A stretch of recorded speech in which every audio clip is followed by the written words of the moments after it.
Hello and welcome to Neuro-Heretical Wargaming. My name is Brenden. Tonight I am joined by God. and Jeff. We should have coordinated that beforehand, but we didn't because we're professionals. I panicked. mind you, this is Neuro-Heretical Wargaming, where the stupidity is not a bug; it is in fact a feature. God, I hope it is because If you guys, I got many others. if you guys aren't here for that, I don't know what to tell you.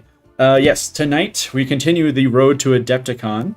I am painting my 5 Infernus Marines, and that should put me almost done with this combat patrol. So, thank you everyone for showing up. Good to see you all. What are you two working on tonight? I am working on some sororitas. I have finished painting the first squad, so I am now working on the second squad. Wow, two. A priest. After that, I think I'm going to work on the Oh no. immolator, or whatever the transport's called, so hopefully I can run it next time I run my custodes. This is Jeff. It's got a little quiet. Why? To the advanced audio properties. Best I can do is move my mic closer to my face. You know what? That counts for something, Just the Jeff. mic, Jeff. It's the content people crave. I don't know what I did. I hit a button. Right, this side. Keep talking. I need you two to talk. I'm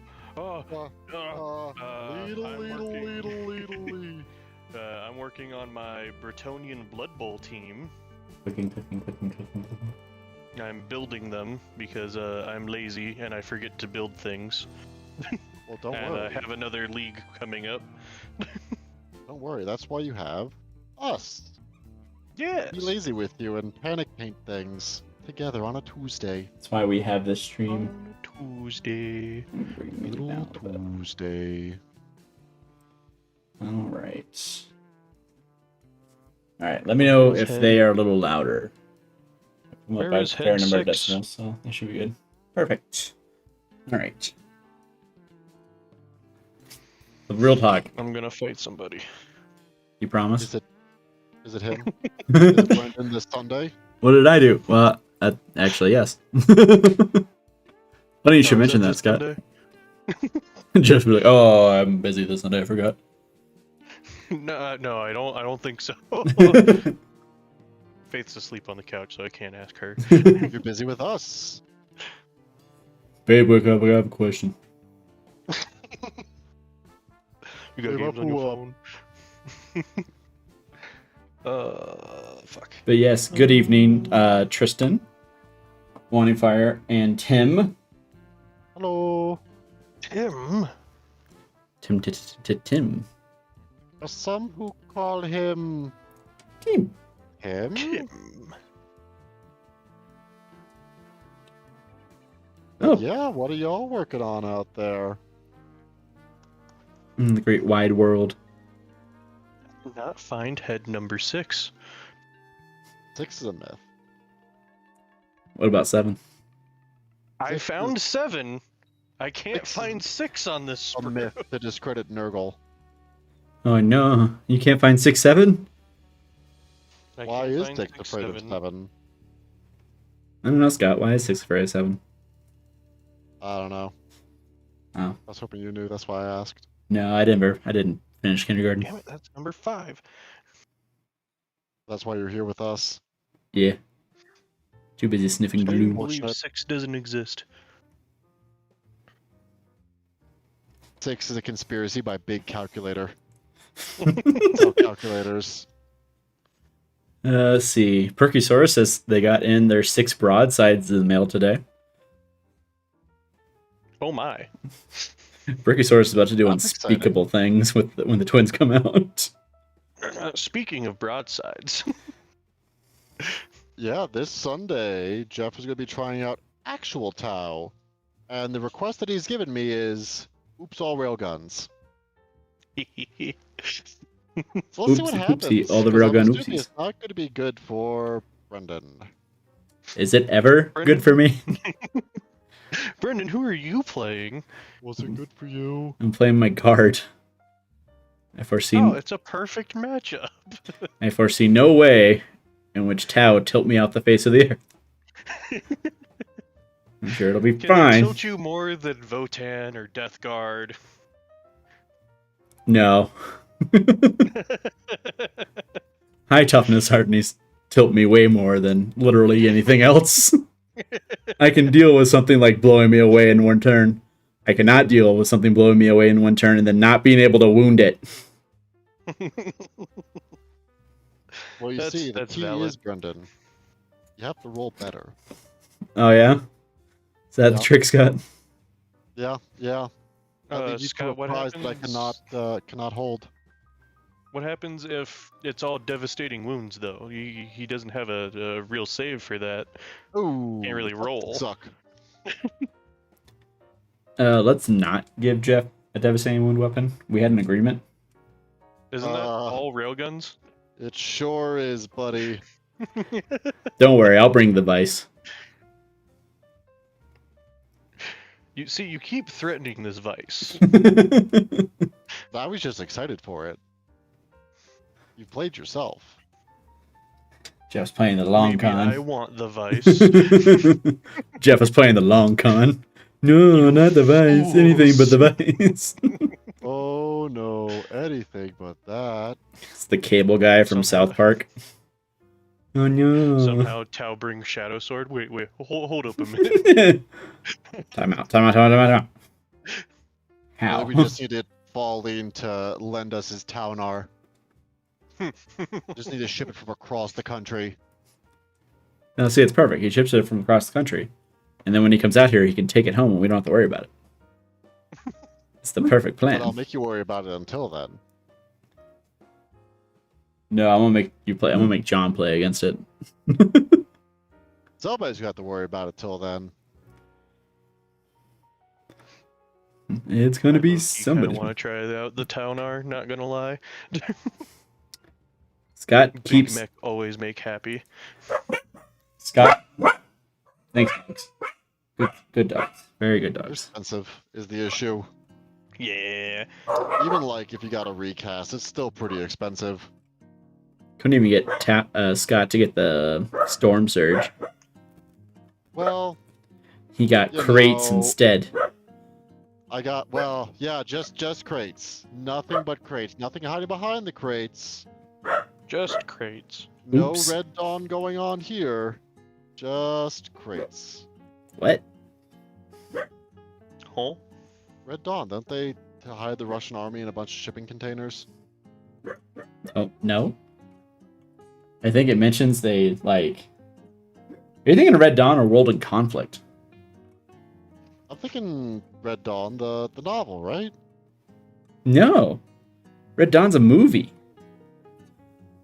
Based on a novel. No, it's not. It's very specifically not. What novel are you talking about? Does take place in not Red Dawn. What's the? Oh, there's a book that's very similar to it. It doesn't narrow it down. There's World War III, Team Yankee. There's Red Army. Hold on. For anyone that didn't know at It home, was Team Primal Yankee. War, that's what it was. Primitive War. Yeah.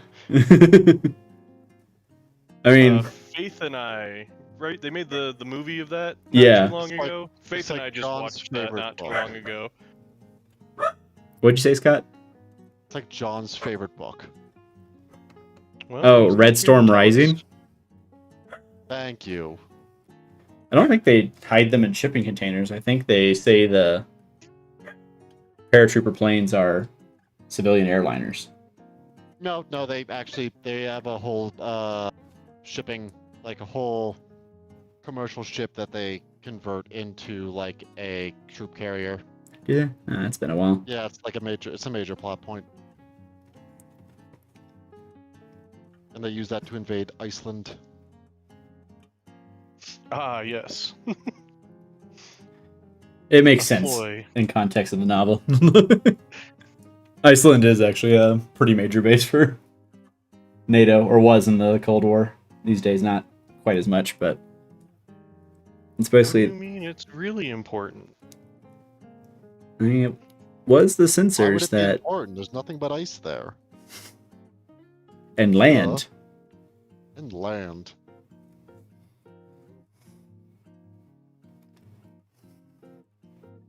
But yes, nothing else hiding in the crates. Just crates. Nothing to see here. Yeah, anyway, after that long tangent, back to the original joke. But yes, so what else are people working on? I think Been enough That Festus. wasn't the right piece. I did not read that as Festus immediate at first. I'm gonna be honest with you guys. Did you read it as Festivus? No. Oh. I don't want to know. I can't even read. Well, reading is hard. As Poor- we learn time and time again. The poor boy is a product of the Florida education system. Leave him alone. I'll have you know, Florida's in the top 3 for education. Yeah. Oh no. Was it? When I was going to school, I think they were actually number 1, Oh, nice. which is very sad. Which is a condemnation of our entire country. Tristan. Okay, then in other news, Tristan's working on Repentia. Yeah. Back to the Jeff thing. Oh, okay. Well, I'm trying to catch up with Chad over here while you two are lollygagging. Lollygag. You're the one that distracted us with the Red Storm Rising nonsense. Well, I have ADHD, so That is not does not make you unique in this particular group. It does. I was about to say, I think we're slowly finding out that just everyone we play games with may be undiagnosed ADHD. Not zero chance. There's a reason our channel's named the way it is, Scott. It's because we're all mentally ill. And Tristan is just comically good at names. It is. Alright. First Goldie Boy. He has a skill I cannot possess. The ability to name things. Oh, I was supposed to put the arms on first? Oh well. That could be a problem. Oh well. We'll Who make it needs buff. arms for It'll buff. football? I mean, I'm just building my peasant linemen, so, you know, not them. Yeah, they got teeth. Not the orc with a bazooka. Not orc. Dwarf with a bazooka.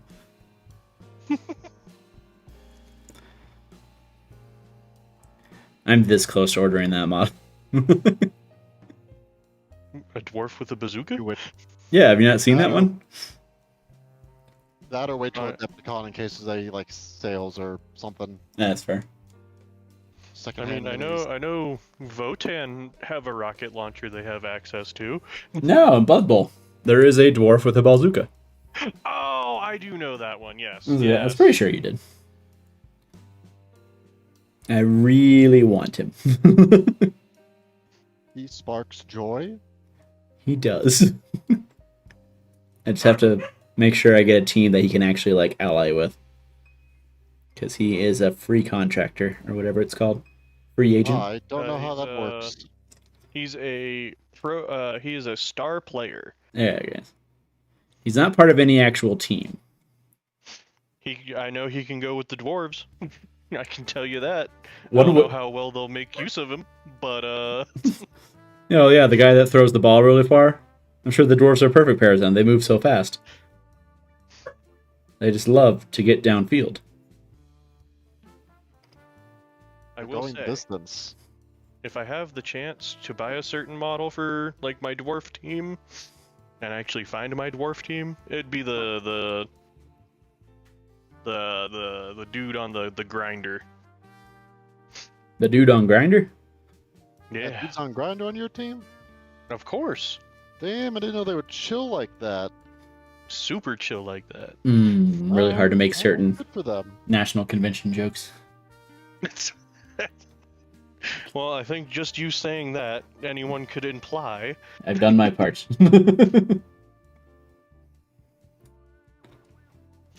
No, but he's on like a giant like rock crusher thing. I think it might Oh, just be is death roll. Yeah, the death roller. I forgot that was dwarf. For some reason, I thought that was like goblins or whatever. There's the Snotling team. They have pump wagons. What's The a Goblin pump team has wagon? bomb throwers. Don't you worry about what a pump wagon is. I'm worrying about it. I told you not to, so Oh, alright, fair enough. we're at an impasse. Can they throw Owners? grots? Oh yeah, side note, Perkysaurus has a town arm, because of course he does. I'm very jealous of Perkysaurus's collection many a time. I don't think there's anything he can say that wouldn't surprise me at this point. Going back to the twins, right, and the other characters that were announced, the first character to actually go to be sold out was actually the Votan one. Plot twist, they just didn't think it would sell well, so they made like 5. Yeah, this guy's boring. No one's gonna buy him. And then He's when I Gonski. hopped onto the page, he was. He actually does some neat stuff, though, for the Berserkers, doesn't he? He gives them sustained hits, and it's not... His is worded where he doesn't need to lead the unit, so he doesn't, like, stop using his ability if the unit around him dies. Which is pretty nice. Cool. No doubt. It looks like... Because the Tyranid, the new Tyranid mod's ability is also worded similarly, so it looks like they're, like... kind of leaning towards that, where their ability doesn't just magically shut off because they're no longer leading a unit. As always, we're in that awkward period where either this is a hint of what's to come, or it means nothing. Just trying things. My headset died, so. Oh, I thought you were cutting out a little bit. What was said? What did I miss? Scott said the model looks dumb. I said the opposite. I said it was neat, and that his ability is neat because it gives sustained hits, and he doesn't... It still works even when the unit around him dies, because it doesn't say while he's leading a unit. I don't think he said that. Chat, can we get a playback? Can we review on the play? Once I finish this lineman, I'll go double check that to make sure. Oh no. Because they usually don't exclude that, but I could be wrong. Yeah, Or at least it might from get what I added heard, there's when- like a note of it, because the Tyranid character is worded similarly, where if the unit around it dies, its ability doesn't just magically turn off. Which could be indicative of how rules are moving in that direction, or they could just be trying things, because it's the end of the edition. It could mean everything, I or do literally. like to try things. It could mean everything or nothing. Yeah, I don't know what else he does. I know he gives the Chthonian Berserkers sustained hits, which, after seeing Chthonian Berserkers in action, okay, kind of scary, got it. I feel like it's not free necessary. heroic intervention. See, yeah, that's pretty good. Put them That's behind really good. Put them behind some cover on the opposite side of an objective. I guess you kind of have to be a little careful, because the Berserks are pretty glass cannon-y, relatively speaking. It's easy to lose a lot of them pretty quickly. I miss when they were 2 wounds, but they do have the 4-up feel no pain, and then a 3-up fight on death in the fortified stance. It's 4-up when it's not, so they have built-in fight on death, which is really, really cool. Right, that's always a nice ability to have. No, it's stupid. So they're a way better unit to be to have as your screen unit to be charged into. Like I really want to run the Chthonian Berserk detachment, where I have just 60 of them. What with if? Deep Strike? What if you didn't? Oh, What kind of strats do they have? let me, because my super glue for some reason really does not want to stick to this base. And that's what happens when you let it air out for too long. There you go. He's staying put now. I State. don't get why Blood Bowl does 32 mil bases. Reasons. It fits nicely in the square. Leave it alone. It is the Elf Assault Force Stratagems. So, fight phase, one Chthonian Berserk unit from your army that has not been selected to fight this phase. Each time you use this stratagem, you can spend 2 yield points until the end of the phase. Each time a model in your unit makes an attack, reroll a wound roll of 1. If you spent the yield points, just reroll the wound roll. Oh, that's pretty nice. Unstoppable Force, also in the fight phase. Shocker. 1 Leagues of Votann unit from your army that has not been selected to fight this phase, so this isn't Chthonian Berserk Specific. necessarily, but can be anything. It's not like they have another really good melee unit. Oh, wait. Oh, wait! Until the end of the phase, each time your unit piles in or consolidates, each model in that unit can move up to 6 inches instead of 3. Oh, that's pretty nice. That's more than the regular movement, isn't it? 6 inches for the Berserks, 5 inches for any other infantry. Got it. Okay. So yeah. Other than maybe the robots. I haven't used the robots yet, so I wouldn't know.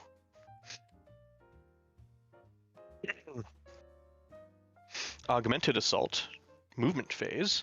1 Chthonian Berserk unit from your army that has not been selected to fight, has not been selected to move. I've been used to saying fight.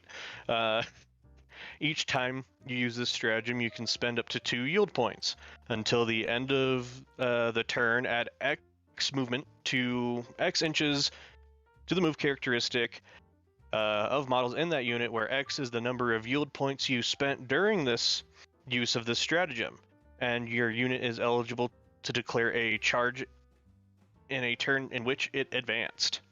Oh, now that's pretty nice.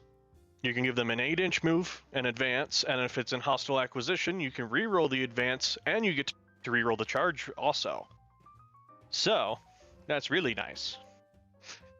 Yum. I like it. No, That's not very good. You shouldn't play it. You should. Yeah, I don't like this. This is stupid. A stupid game for stupid people. Tectonic Fracture. This is during the shooting phase when a Chthonian Earthshaker unit from your army has shot. Target the Chthonian Earthshaker unit. Each time this stratagem used, can spend yield points, up to 2. Select 1 enemy unit hit by one or more of your unit's attacks this phase. Until the start of your next shooting phase, subtract 2 from the move characteristic, and if you spent the yield points, this use of the stratagem, subtract 2 from the charge rolls made for that unit. Okay. So that makes because we were just actually talking about this before stream, where the Chthonian Earthshakers, or whatever they're called, kind of poopy. Kind of poopy, but that gives them some utility at least, but it's a lot of resources to make them work. Yeah. And all of these strats so far have only been 1 CP. Which isn't bad. Actually, all of them are 1 CP. There's not a single 2 CP strat. They pulled back in on this 2 CP detachment. strats, actually. I think neither the They really Bastion have. neither the Bastion Task Force nor the Orbital Drop Pod, Orbital Assault Force have it. Let's see. Weave Work Buttress. It's really yeah. Those umlauts over the E. They really said, what if we made an entire army that was hard to pronounce?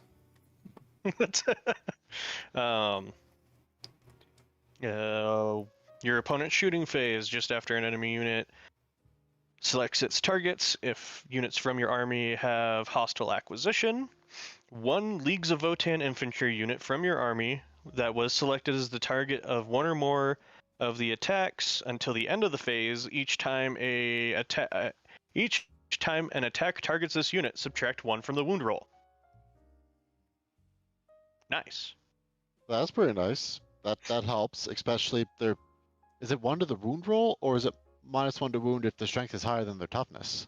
Just -1 to the wound roll. Okay, that's buddy, that's And it's any disrespectful. Votan infantry. Now, see, that's some horse. Is what I have to use it specifically on battle line,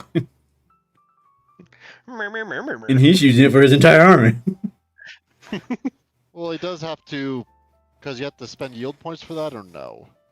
No, this is one that you Just don't have have to to be spend in. any yield points. You just have to be in Just a hostile CP. acquisitions for it. Yeah, just have to be in hostile. Which, if you're not in the mercenary detachment, it's slightly harder to control because once you hit 7 yield points, then you're automatically in your command phase put into fortify stance. Like, it's easy to control, but also if you're not paying attention to your yield points, kind of sucks. But it's again, Yeah, early game it'll get a lot of use. yeah, because that's something we Once noticed with Rook too, is that like once it switched over to fortified, her output dropped off immensely. fortified is good once you are like, all right, I've killed the things I want to kill. Now it's hold objective time.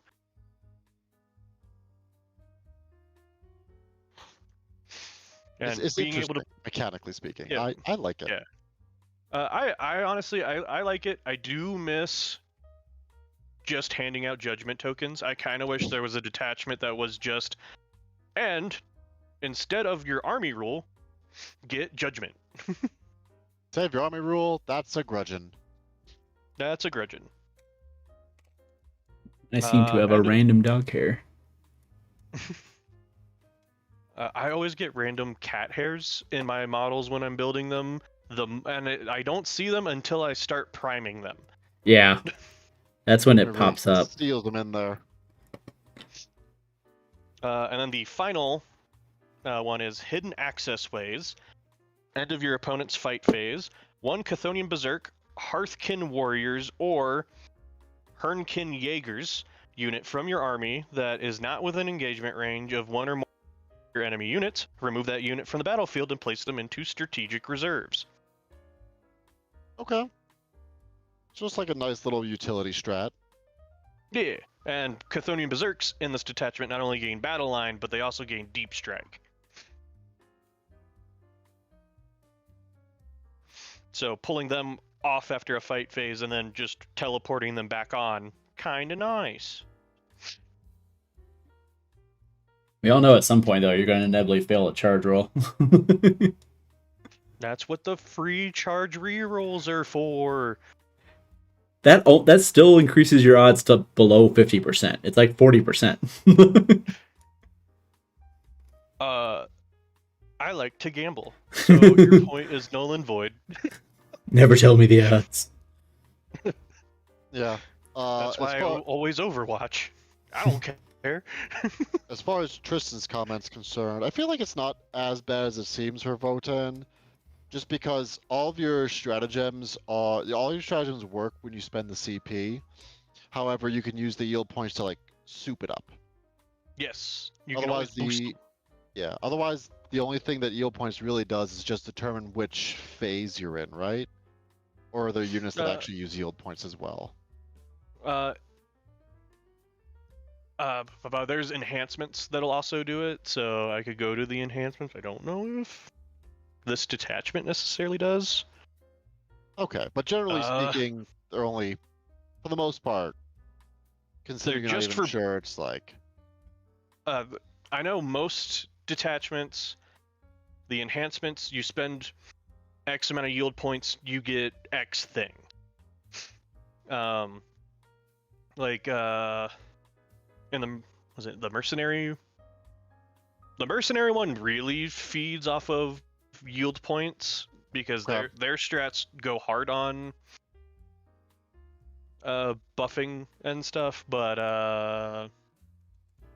was it the Need Guard? Need Guard. Need Guard.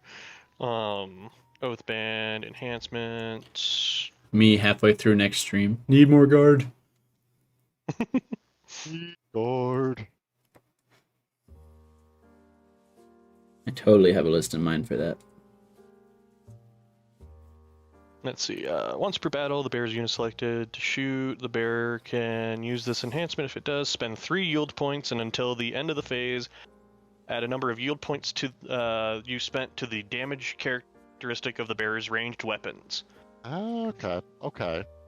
So you can have a call with a Volkite, their Volkite gun, give it damage 4, and roll a bunch of dev wounds potentially, and make someone very sad. Yeah, it seems like a lot of it though is a way to manage it to keep it outside of fortify when you don't want to be. Correct. It seems like that's like the finesse of the army is like controlling when you hit fortify acquisitions or whatever it's called. Yeah, and then there's another one, Ancestral Crest. Spend 1 CP, use reroll strat for free. Okay. Or spend 1 yield point. You don't. Yeah. Spend 1 yield point and reduce CP cost. Well, it's actually once per turn. Let me properly read it. Yeah, it's over here when cheating. you target the bear's unit with a command reroll stratagem. Okay, the bearer can use this enhancement. If it does, spend 1 yield point and reduce the CP cost of that unit's stratagem by 1. That's pretty nice. Yeah. So free command reroll in the charge phase. Free. There's more uses in yield points than just in the stratagems, but it's not many. Hell, there's one of you didn't gain a yield point. Gain a yield point if you didn't gain a yield point this turn for one of the enhancements in Need Guard. Okay. Interesting. Yeah, it's interesting because it's like a separate resource to manage, but it's like distinct from pain tokens like the Drukhari have. Right. Ooh, side note. The basing material came in for these guys. Ooh. Are you about to be all about that base? Hold on. Let me see if I can open this without spilling it everywhere. We're just gonna hear screaming in a moment. Oh. What the hell? Oh, I see now. That's intuitive. Who designed this?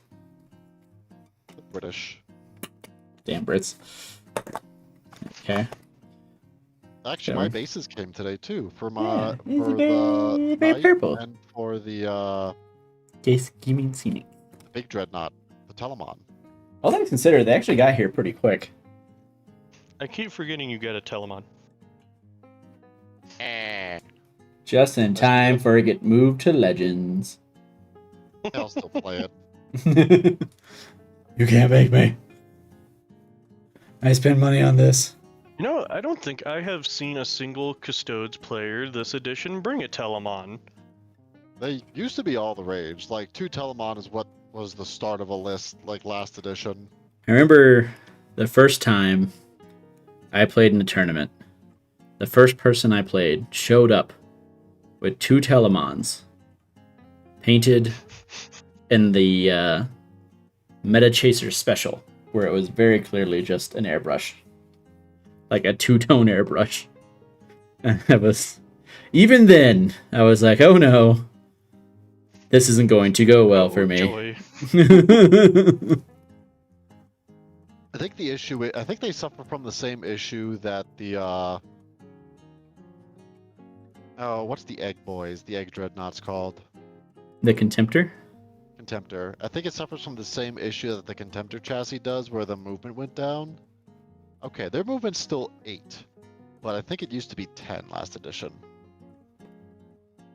I could Which check on the last edition like a lot.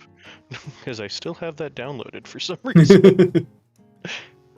Like those 2 inches don't seem like a lot, but it does hurt, especially for the Contemptors, like trying to get across the board. Oh, my legs are twice as long as these other guys. I'm going to move at the same speed. Well, that's just how physics works. 1 inch matters. for Death Guard very much. So when the Terminators were back to 4 inches, I was sad. But now they're back to 5, so now I'm happy. Jeff, why are all your armies slow? Because I am slow. Lifetime member of the Slow Runners Club. Oh no, not runner. Just slow. I'll leave that up to interpretation. So they do actually work with Solar Spearhead, though, because Solar Spearhead gets +2 to movement for all Custodes walkers. Mm, You mean the Dreadnoughts are good in the Dreadnought detachment? Yeah. Oh. Go figure. Yeah, who could have foreseen it's it's supposed to be like the Dreadnought and Bike detachment. that? Again. Saying ain't so. Anyway. Hey, Jeff, are the Berserks good in the Berserk detachment? No, awful. Ah, okay. But like that's why they're good in that detachment, because it Yeah, fixes that issue yeah. that they have where they're so damn slow.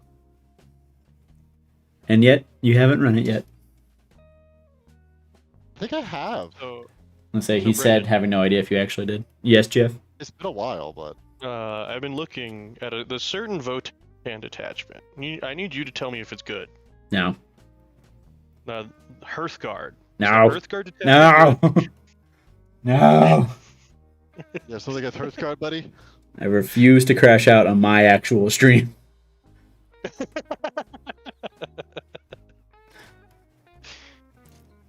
It's only AP4 plasmas that always do 2 damage. With Blast. Don't have to overcharge. Blast?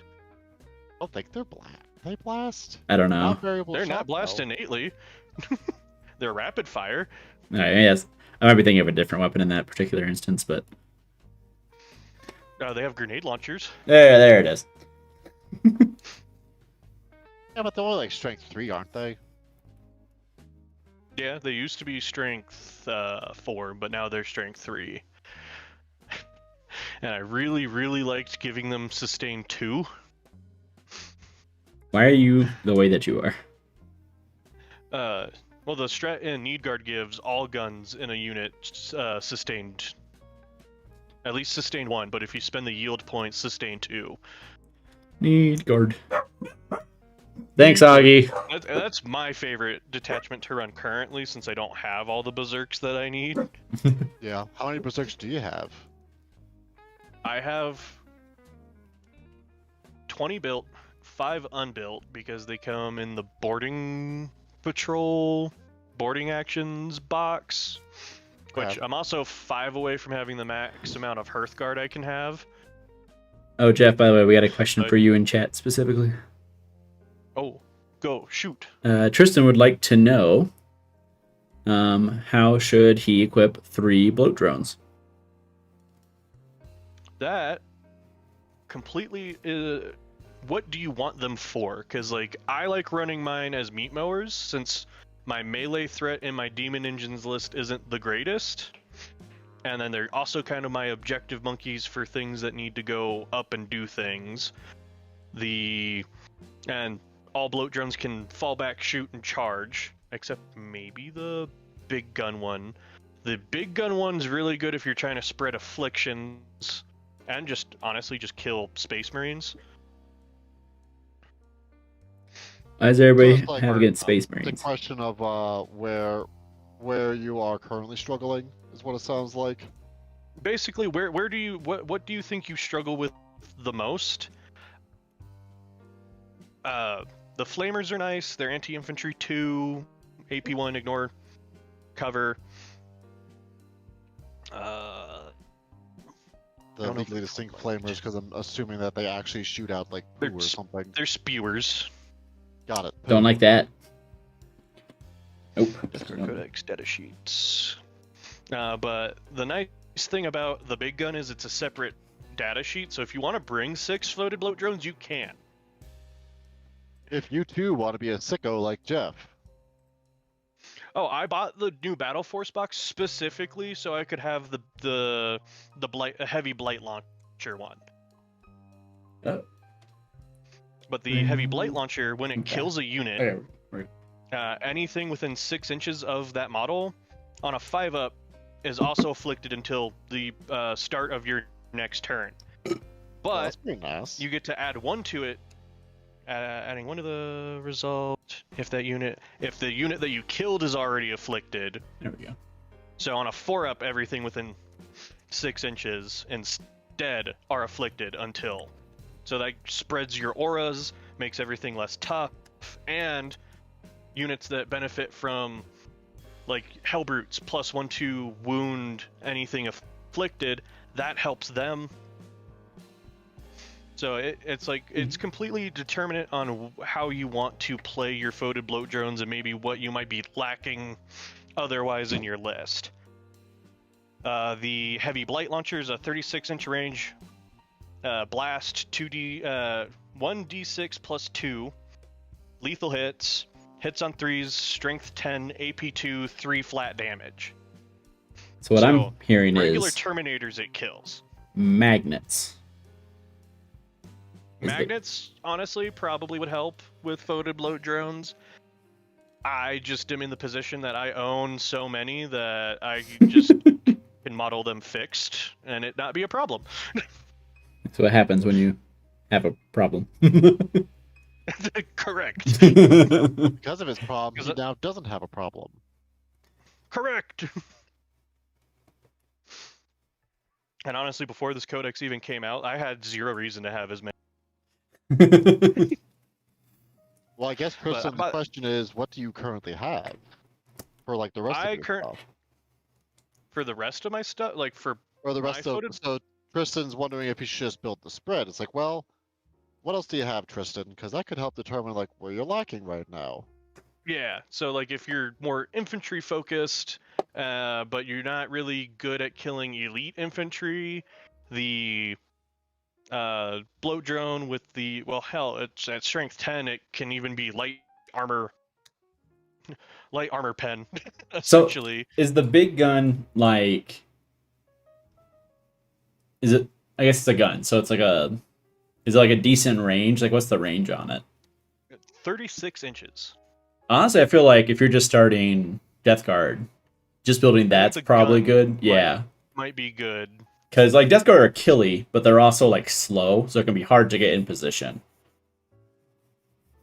And these are fast and can get into position very easily, even if you feel like you've positioned yourself out of position. That 36-inch range gives you a lot more versatility with how you'll move. If you're within like close to a third of the edge of like the board, you can get in range of something. Yeah. And the detachment I run, Mortarian's Hammer. You pick dudes that are afflicted, so you can easily target a thing. You're afflicted. I shoot you. I kill it. And now, anything within 6 inches of that on a 4-up is also afflicted. Gross. And then another one comes in, does the same thing, and eventually their whole army is just afflicted. Depending on how close together they are. Scott, are you excited to listen to Elemental Council in one sitting here in approximately 2 weeks? How long is that actually? It's like 16 hours. Oh, okay. So It is essentially the trip. Any other Death Guard and maybe Votan and maybe Iron Hands related questions? Just like I have 3 very specific ways I can help here.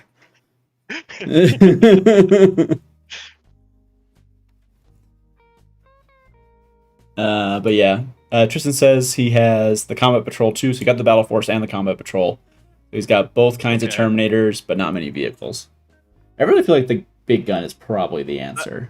Yeah, I feel like the big gun starting out is the answer, and then if you decide that you want more of them, I personally prefer the Meat Mower over the Flamer as like an anti-infantry.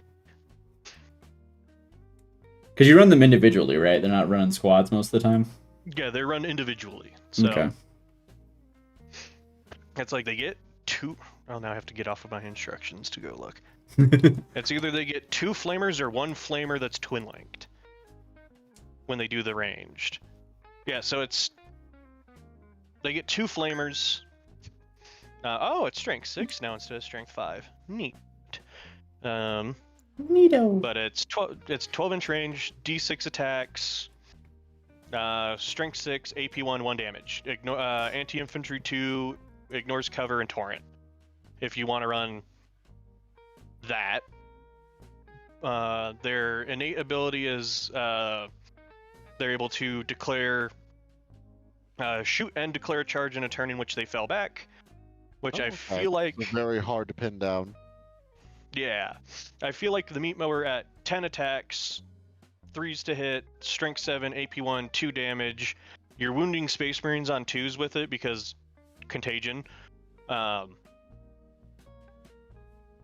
And then for every failed save is a dead regular Marine, and and then tank shock into them because you fell back. Charge again. Like you get a lot more, I feel, bang for your buck with the meat mower than the plague spitters currently. But that's me. I would say magnetize the ones that you'd want to be flamer or meat mower, and then obviously the heavy gun you have to keep because it's the only gun it has an option for. But it does get another melee weapon. It's only 3 attacks, strength 6, AP 1, 1 damage, lethal hits.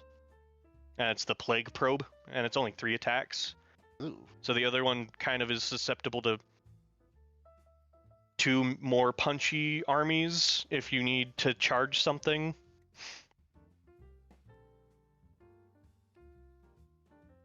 Oh no, I'm always thinking because... Probe... Sorry, go ahead. I was going to say, is a plague probe just like that stick that they use to take poo samples out of dogs?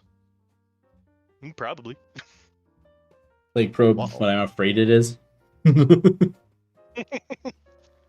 But I personally, I think just starting out, you'll probably want the heavy blight launcher. At strength 10, it acts as like anything strength 10 and below. It's good against. It does flat 3 damage. It gets D6 plus 2 shots plus blast. So it'll mulch Space Marines, elites pretty well, and it can flex into lighter vehicles pretty easily.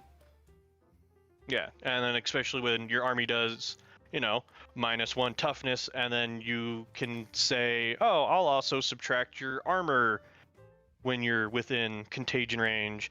So now you're effectively shooting a strength 10 las cannon that does just flat 3 damage at somebody with lethal hits, because it's the same with the Entropy cannon. The Entropy cannon's only strength 10, but has lethal hits. You also have lethal hits on it. So you can throw it into heavier stuff too, if you bank on rolling 6s. Or hear me out. You guys could not play Death Guard and play a real army. Death Guard is a super real army. I don't know what you're talking or you about. hear me out. Nope.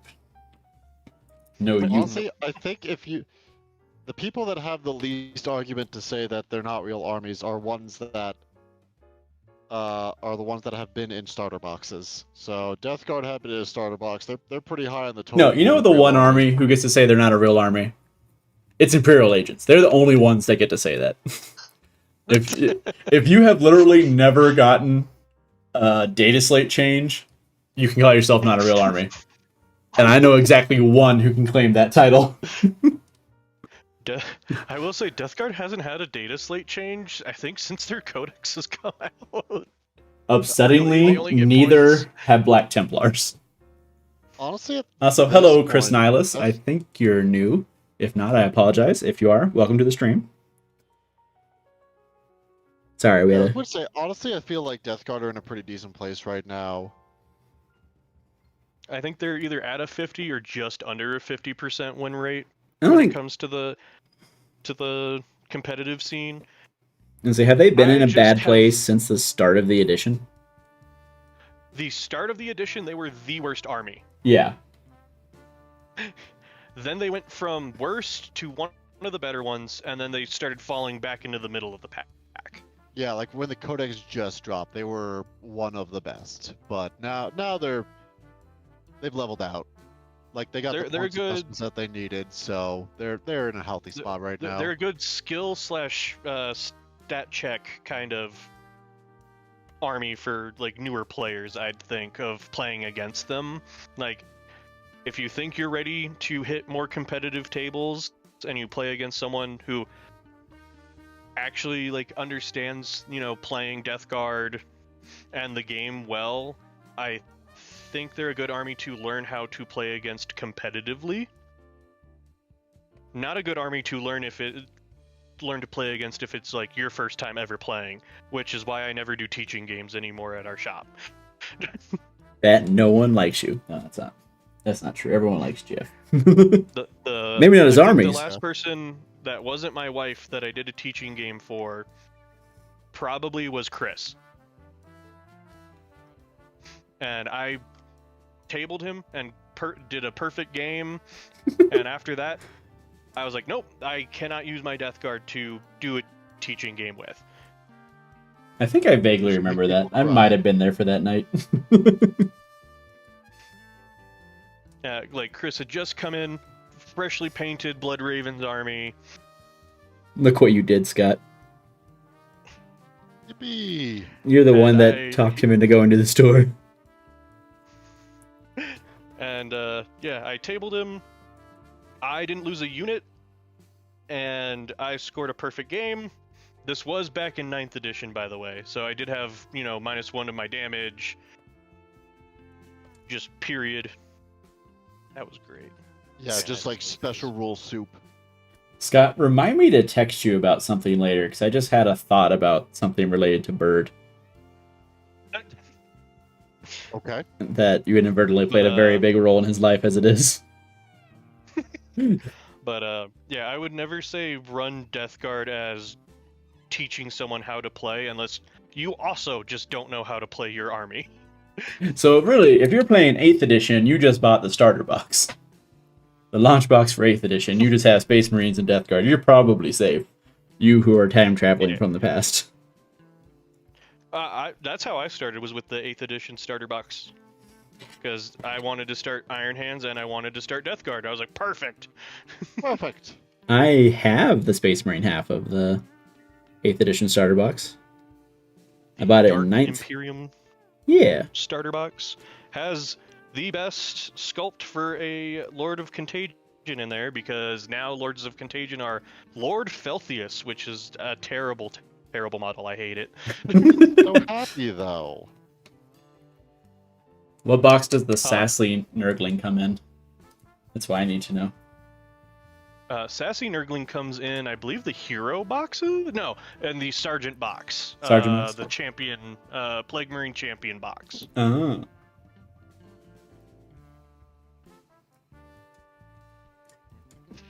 I need more Sassy Nurglings for my Land Raider. I'm just gonna pile as many as I can on top of it. I mean, who doesn't love Sassy Picture Nurglings? where somebody converted a demon print, Sassy Nurgling into a demon prince by just like making a pile of skulls that they were standing on so they were the correct height. Yes. I have not seen and that. And they gave him a cape and a wooden sword. Sky, I need you to find that immediately.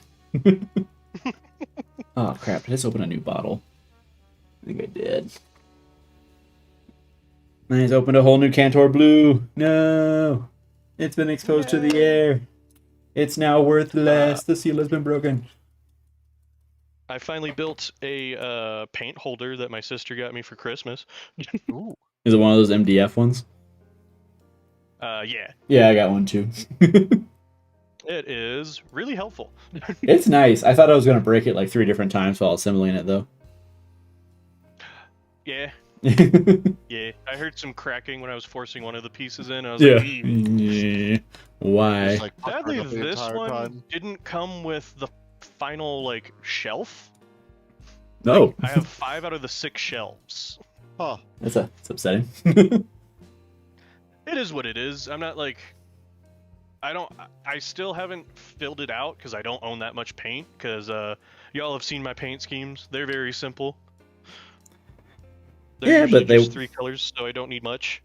They work for the armies you have, so especially Death Guard is really easy to paint with just a few colors. No, Chris Nyla says they actually started with the 6th edition. 6th edition. It's not like I talk on the phone for a living or anything. The 6th edition starter box. That was Chaos versus Marines, right? Or was that? Yes, I think that was Dark I mixed up. Vengeance. Yeah. I think it's actually That was where we a cool first box. saw the kind of sort of saw the new scale for Chaos Space Marines from what I remember. Yeah, its Chaos Lord was dope. I remember just being completely enamored with the look of that guy. Yeah, if I'm And then I right. had the Hell Brute, which is the same Hell Brute that we have today. I think. Oh, yeah, I'm pretty sure. Despite Hey, Brenden. many asks. What? How would you feel if I brought all Terminators and I brought 3 Terminator characters that acted like apothecaries for Death Guard? What if you didn't? Huh? What if you didn't, Jeff? What if we lived in a world, a magical world, where you didn't exist to play armies that tilt me off the face of the earth? What if we lived in that world, Jeff? For 5 minutes. Well, Brenden, you know I only play skew-list armies. I'm well aware. I think Votan is my only non-skew list. So far. So Yeah, far. for now, yeah. I'll be right back. I'm getting a call. Oh. We've lost the Scott. You know what, chat? How do you guys feel about skew lists? Skew lists are fun as long as you're not getting stat checked. Because I can't say anything because I run, 100 guardsmen.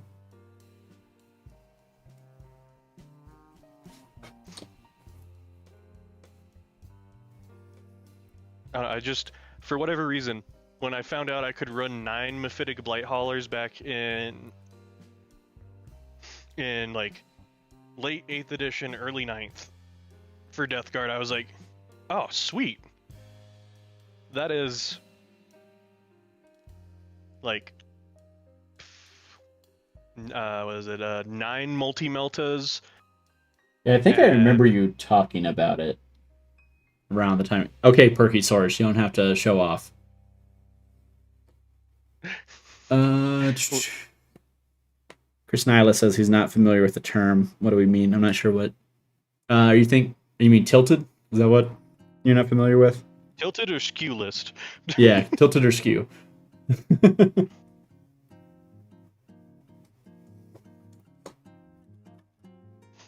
I'll let you explain both. Looks like actually Tristan got it, so I guess he was asking about tilted or skew, because skew list is just like, kind of basically what Tristan said. It's deliberately unbalanced. It's got a very obvious, typically a focus into a single unit or unit type. So like Tristan said, all bikes, all Lehman Russes are all tanks and guard. All demon engines for Death Guard, because Death Guard can run an all demon keyworded army that is nothing but vehicles with only Death Guard, no actual demons from the demon side of things. I guess knights are technically a skew list in a way. They can only run skew lists. I mean, effectively speaking. Only big or only small? Yeah. Hey, no, there's a medium now. Okay, my bad. Is it out yet? Not just yet. Hopefully it comes out several months after the Defiler, because I already know I'm going to buy 2 of those things.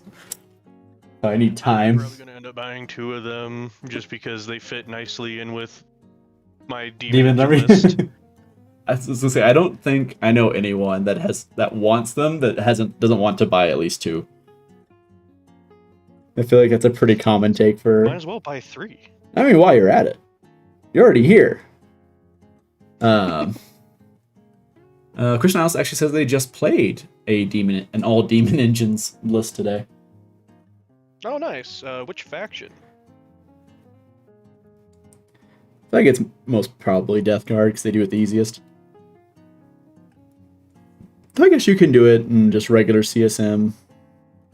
Was it Helldrakes, Defilers, Forge Mauler Fiends. Forge Fiends. There's another demon engine, right? Mother Fiends, Forge Fiends, Defilers. I feel like I'm forgetting something. Eldrakes. Eldrakes. I don't know. I don't run many of them, Those so good Hell Turkey. Lord of Skulls. oh, yep, Lord of Skulls. Side note, shout out to the guy at the end of 9th edition who was playing, what was it, like 2 Lord of Skulls, a Brass Scorpion. I think that was basically the entire army. It might have been one more Lord of Skulls or another Brass Scorpion, but that was basically the entire. The Breast Scorpion. Yeah. My man was playing Chaos Knights with CSM, is what he was doing. On the one hand, I'm kind of glad I didn't pick up the like pre-owned Brass Scorpion from the store because you can't use them anymore. But on the other hand, like, oh, I did miss this guy's one. On the other hand, it's such a cool looking model. If there was like any big CSM model I would want them to bring into plastic, that would be one of them. I want a plastic mastodon. That too. I want to. What's its carrying capacity? I think I could fit every death shroud you could legally bring inside of one mastodon. Last I checked, it was 40 because I'm pretty at least 40 something because I was pretty sure I could run 2 Crusader squads out of it. If that's the case, you could run every death shroud and a character. I think it has separate spots for dreadnoughts too. Come to think of it. So you Right back. just like I gotta look this up.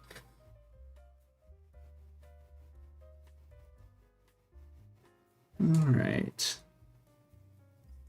Now it is just me. And I... You fool. Oh, okay. You said you'd be right back. Yeah, I said right back. I had to say goodnight to the wife. Oh, that's fair. You fool. This guy's married. So See. are you. Yeah, but she's not home, so...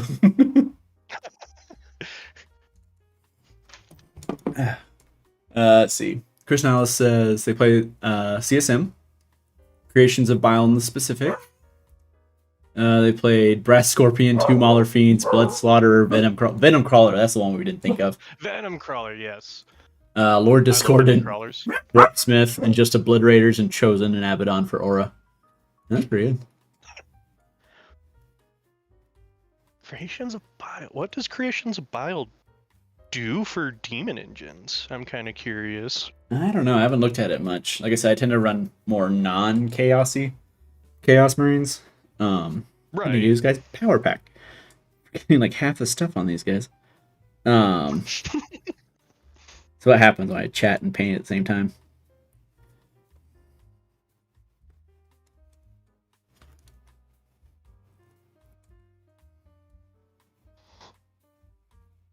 Okay, maybe hold on. I think. Oh, okay. So he's saying Creations of Bile is like the war band. So like the actual like lore is Creations of Bile. Like that's the yeah. They're painted as Creations of Bile. He's not right. The detachment. Yeah. Creations of Bile. I'm like, what would that do for them? Yeah, I was a little confused. He said he used Soulforge as a detachment. So I was like, wait, I thought it was Creations of Bile. I was like, wait, did you play against Chaos Space Marines as well? Yeah. Okay. Yeah, now it's all coming together.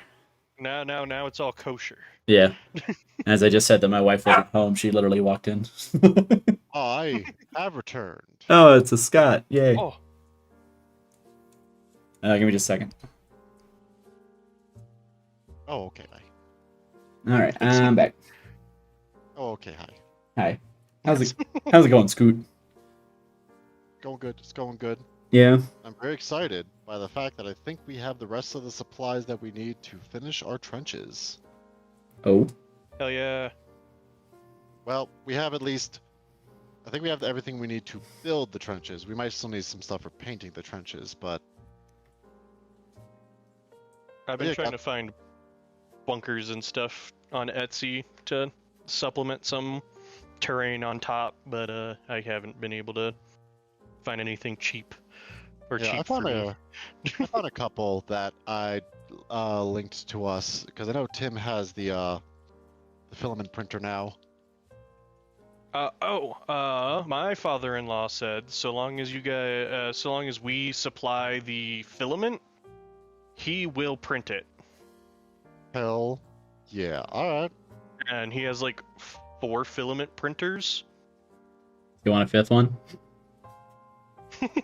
Well, a fifth one doesn't really work. Yeah, fifth one that he would have to like work on and maybe have something that works by the end of it. Doesn't even have a proper plug. I literally handed this out of the back of a Tesla. Okay. But For yeah, free. so long as we're able to pay for, or like supply the filament and or just pay for the whole reel, because he uses the bamboo. Yeah. Filament, which was cheaper. Want to go on a limb and say not so much anymore? Not so much anymore, but was cheaper. I don't know how. I don't know why. I AI for that. I got a few guesses. I can make a few educated guesses here on why something made of bamboo might be more expensive in the United States. Call me crazy. But anyway. Anyway. Oh, is it made of bamboo? I thought it was the company bamboo. No, it's a filament Oh. that uses like bamboo fibers and stuff Oh, that's neat. like- Okay. to like supplement the, because it's like still plastic-y, but it uses like bamboo somehow in it. It's like a natural plant fiber plastic. Yeah. That's neat. All right. Sorry, Uh, there's also expensive. there's like a creative company called Bamboo, so I was like, oh, it's Bamboo Ah. Labs. That was my confusion.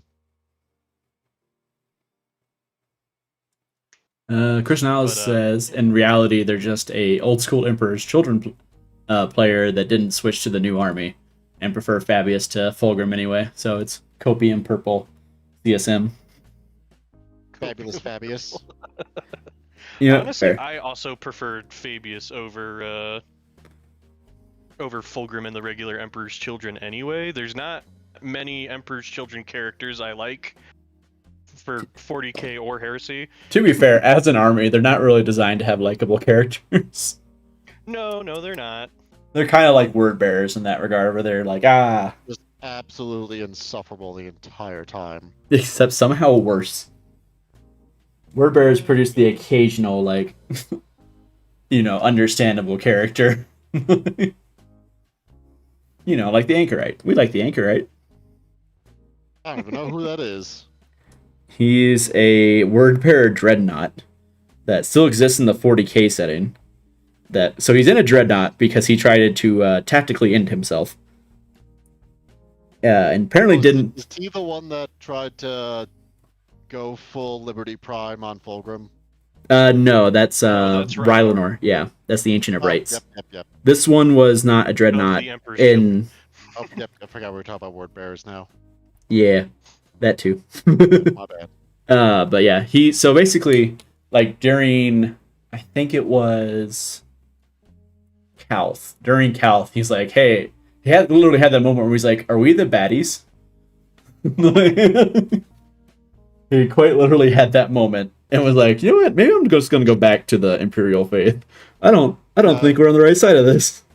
Asked himself if he was the baddie, got onto his chat board with Rylanor, got radicalized, like, alright, let's see what I can do.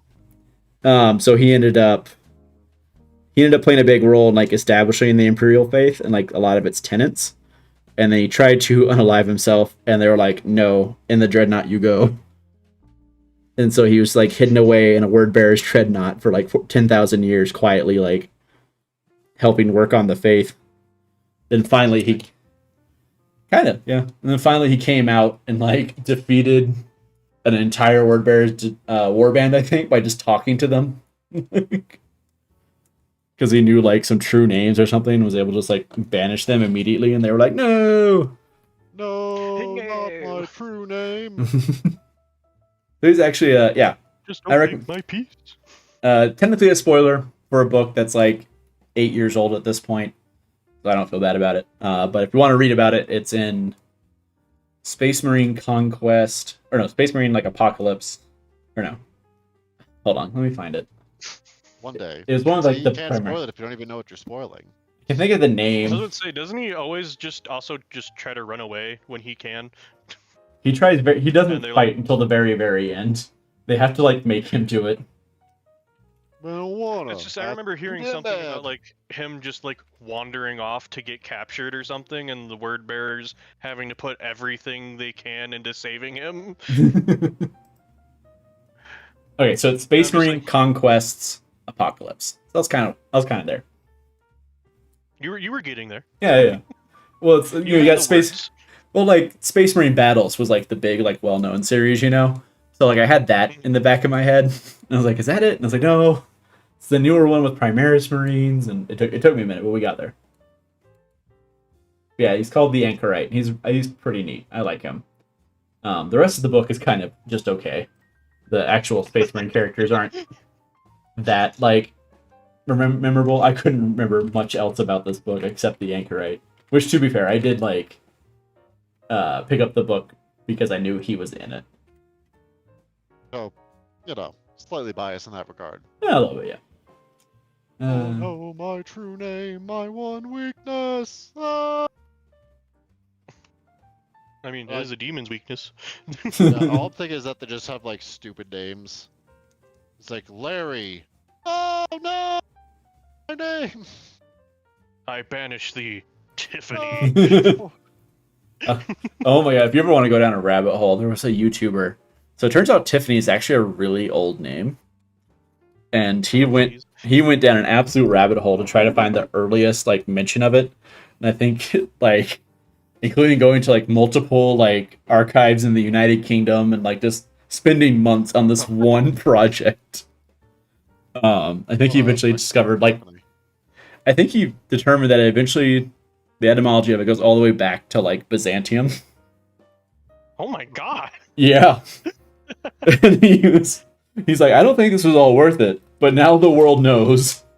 That Tiffany has been a thing since basically the dawn of time. Yeah. And to be fair, it has like changed slightly over time, but like that the root word is like a Greek word. Yeah. The more you know.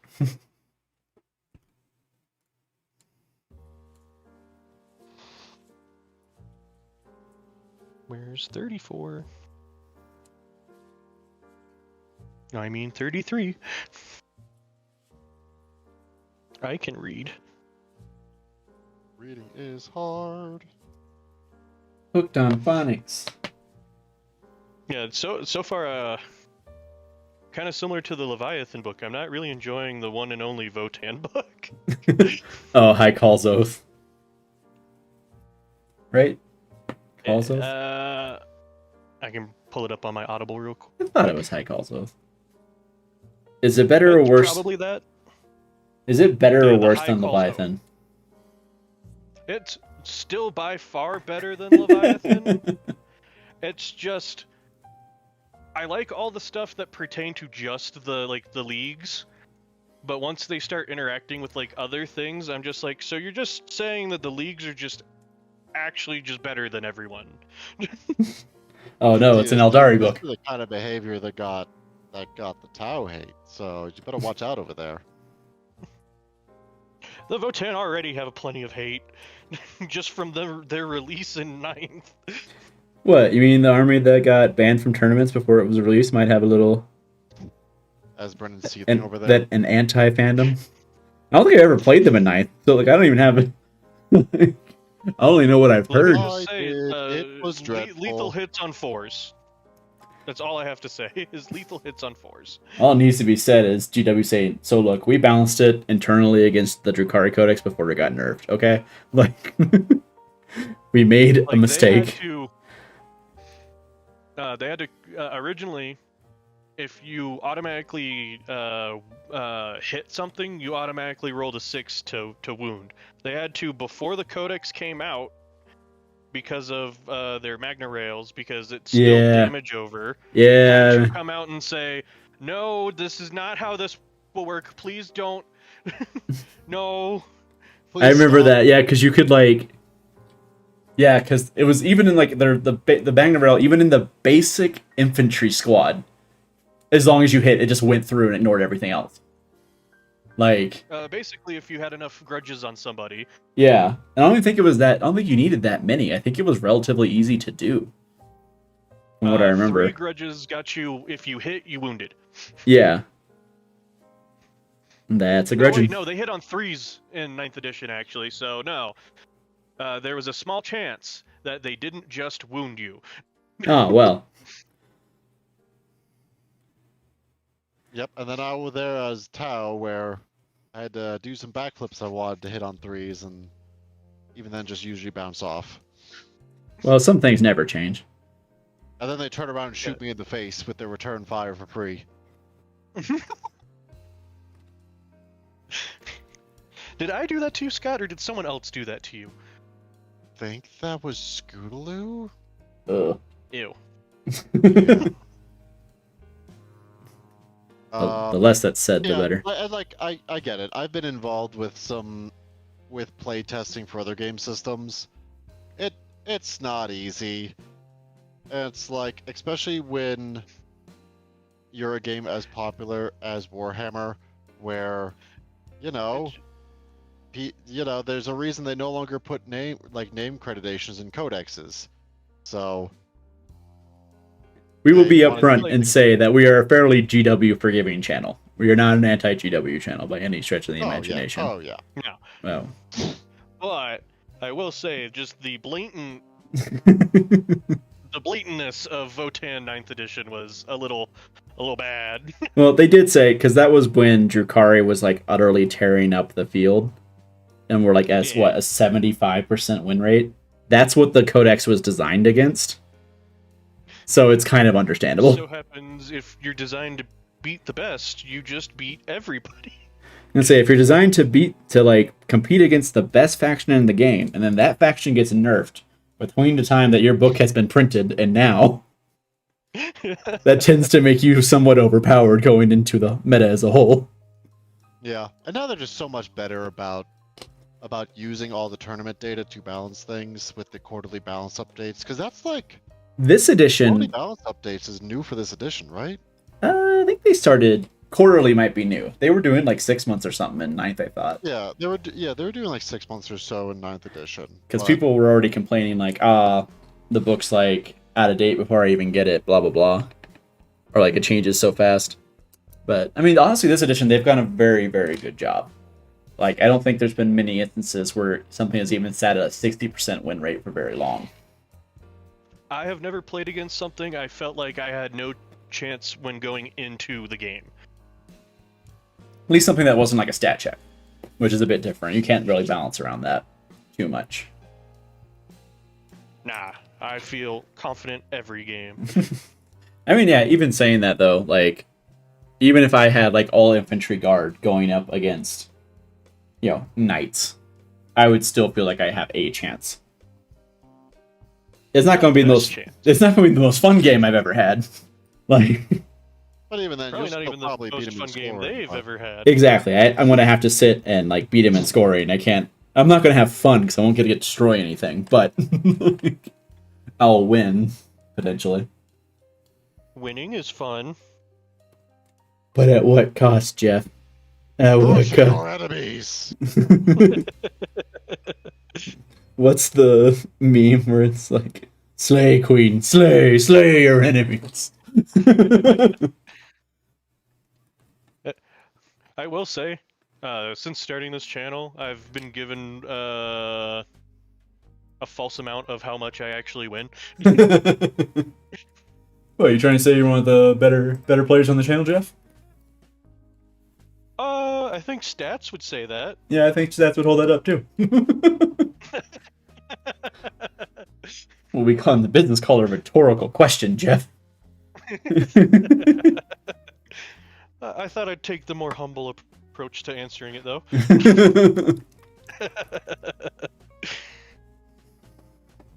I will say, starting this channel has actually been pretty fun. It's really nice to see, like, people will pop up in like in the streams and stuff. That's always really fun. Playing every week, like trying new armies. Like before this like channel, we never really like swapped armies or anything very much. At least in our local group, that's never something like people do very often. But we've done it more at the channel, especially lately. And it's actually really fun to try out different stuff that we haven't played before.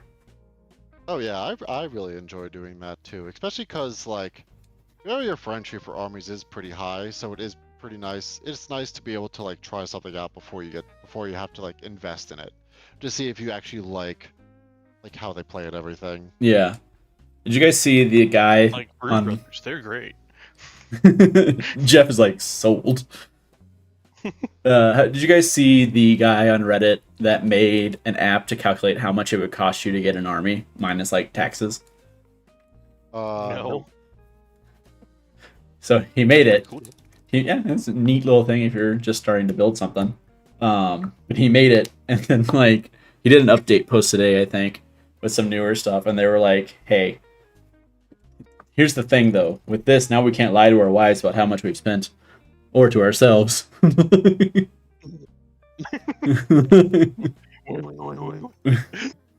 But with Suffering. it, you could do the fun calculation of figuring out, is it cheaper to buy this army if you were like buying it all in one go?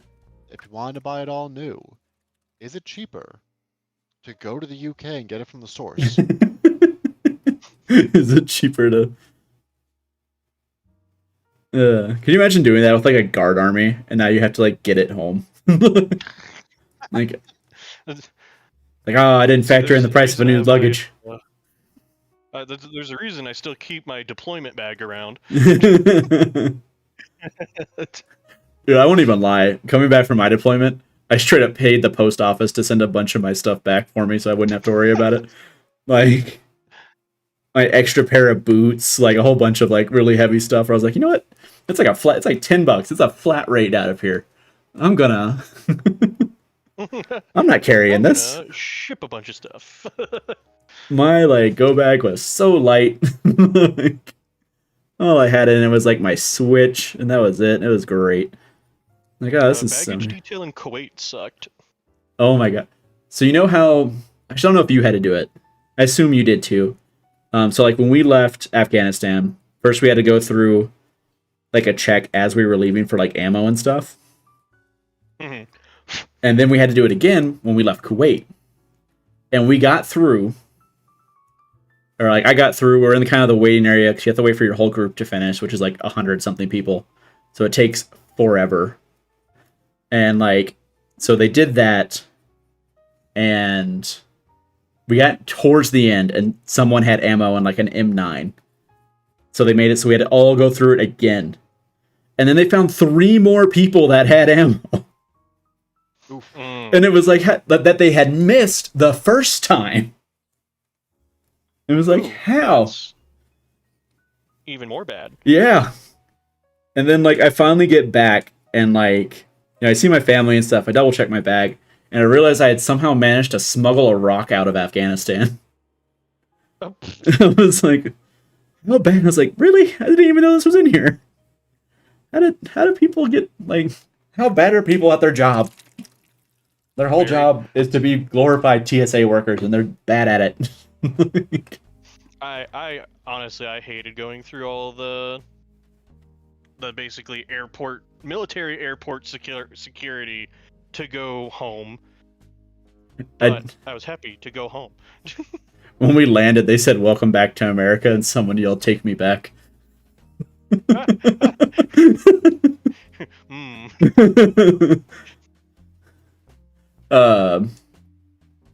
One thing that was funny that I do remember is we were still in theater at one point, and so at one point I got put on a little task group to go out to Shindan Air Base, which is around Herat, Afghanistan, and we went out there and to like support a SF mission, and then coming back, we stopped at some random air base.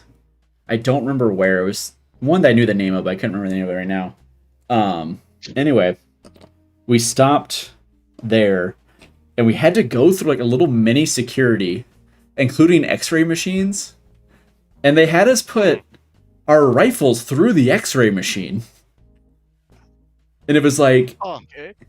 and like, yeah, it's loaded. I'm in Afghanistan. Standard carry is yellow carry, which means I have a mag in it. It's just not loaded. It's not cocked. Like, yeah, of course that's what's in it. I was like, why are we doing this? This is dumb. I mean, you know full well they're doing that because somebody did something stupid. I mean, yeah, but I don't know what. I'm just trying to figure out Why what. did you hide so much cocaine in your firearm, son? Well, that's the thing, is it was in country. We weren't leaving country.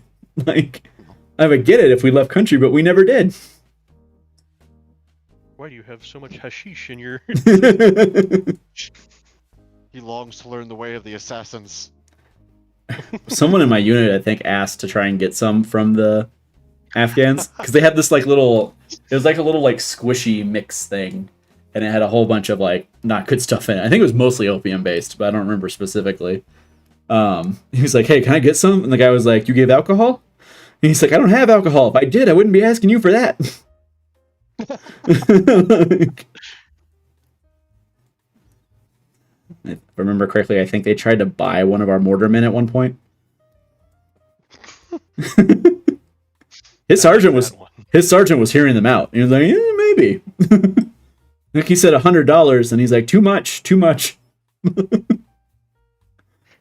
I remember we needed help with doing a layout because my section was like 2 sergeants and 3 Joes at the time. Yeah. And we needed to do like a layout of 3 of our trailers and all the equipment inside of it. And we were like the only people in the unit that could go and actually like get ice from the wherever. Like big machine or whatever. Not the machine, like you actually had to like go and like go to the spot and actually like requisition ice. You had to sign for it. Yes, I had to sign for ice in Kuwait. And because I was a cook, I was able to do it whenever. Yeah. Yeah, sure, makes sense, whatever. You need it. So I could go and I could get it. We paid 3 bags of ice for one of my friends that was a welder to help us do layouts. So he quickly learned what he was worth to his sergeant. 3 bags of ice. Yeah, see, this is why I always told my dudes, I was like, make friends with the non-combat guys. They will make your life easier. They have ways. Like, I was like, just trust me on this. Long term, this will benefit you. I swear it. Tristan says can't have shit in Kuwait. No, not really. Hey, they had Panda Restaurant.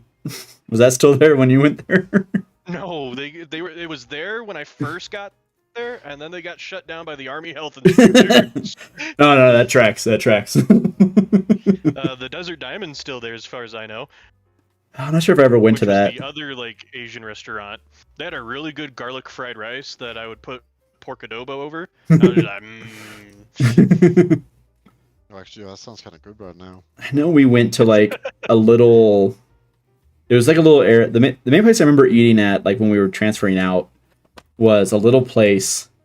It had like little restaurants. They were little like pop-up restaurants. Only like 2 people could fit inside at a time, like while you ordered and waited for your food. And the main thing I remember about it, and it had a bunch of cats around it too. I remember that.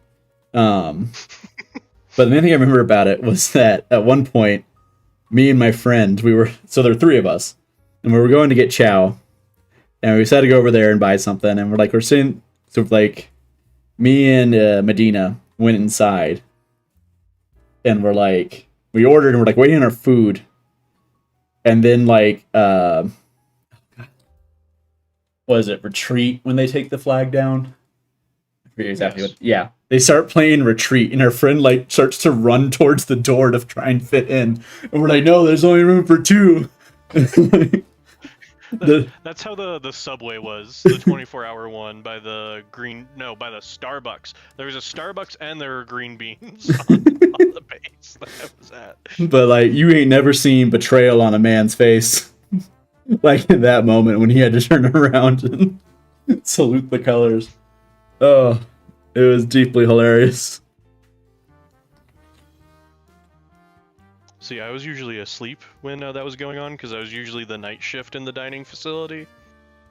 I mean, And, fair. And the night shift at the tent defect was nothing. I just sat there and played on my laptop. Or I played Dark Souls the entire time because there was nothing to do because the tent defect wasn't open during those hours. You're like, all right. So wait, Like- what were you even doing in there? Like, I was observing the contractors clean At least you didn't have to do it. because their night shift all they would do is clean. During the day shifts, I would actually have to go around, check the temperature charts for all the fridges, stop knife fights from the Filipino and Indian workers because there was a knife fight. There was one knife fight when I was on day shift at the main dining facility. That sucked. You're like, why? I was like, really? The one time I'm here? Can you guys not? God, mom and dad are fighting again. Yeah, that was not fun. You don't say, I Jeff. almost debated just letting it happen and just calling the MPs. Like, This looks like not my circus, not my monkeys. I was an E2 at the time. It really felt like not my problem. I mean, there was the guy on there was the guy here on Fort Carson who was an SF guy that went to go like shoot another SF guy at the SF defag, and then he missed and hit some poor specialist that was just there for the food because it was better. Oh my god. No cook complains more than a special forces cook. Oh my Let god! me Yeah. fucking tell you. Oh no, I've seen it. When it was quarantine time and they had to not be open for their dining facility, they had to actually come and help us in ours. And they're like, "This is what it's like in your guys' facilities? This is stupid." I was like, "Yeah, this is basic, just mass cooking." This is big army. What do you- Wah? Yeah, like Like, special forces support guys have some of the biggest stick up their butts imaginable. Like if you see anyone walking around with a special forces patch like on base, they're support. They're not actually SF. Like, they just like to wear the patch and feel important. Yeah, those are the support guys you should make fun of. yeah. Like we had one for ours, like he was attached to our SF group that we were attached to, and they put him out here to like cook for us, but we ended up having to cook all the food. It was like, dude, why are you here? Like why am I The one job. like why do I have to get up in the morning and walk over to the water like area? It's like because we only had bottled water. Like why do I have to go over there, pick up the bottled water, put it on your golf cart for you to drive 20 feet to your like pop-up cook unit and then unload the golf cart there for you? Like what are you actually doing here? Boiling the eggs. I don't even think he did that. I think he had people assigned to KP who were actually doing the food. KP duty is only for dishes and throwing out trash. That is all KP is supposed to do. I know. We were like, Fire, knife fight breaking out. Jeff, we serve food here, sir. sir, this is a Wendy's.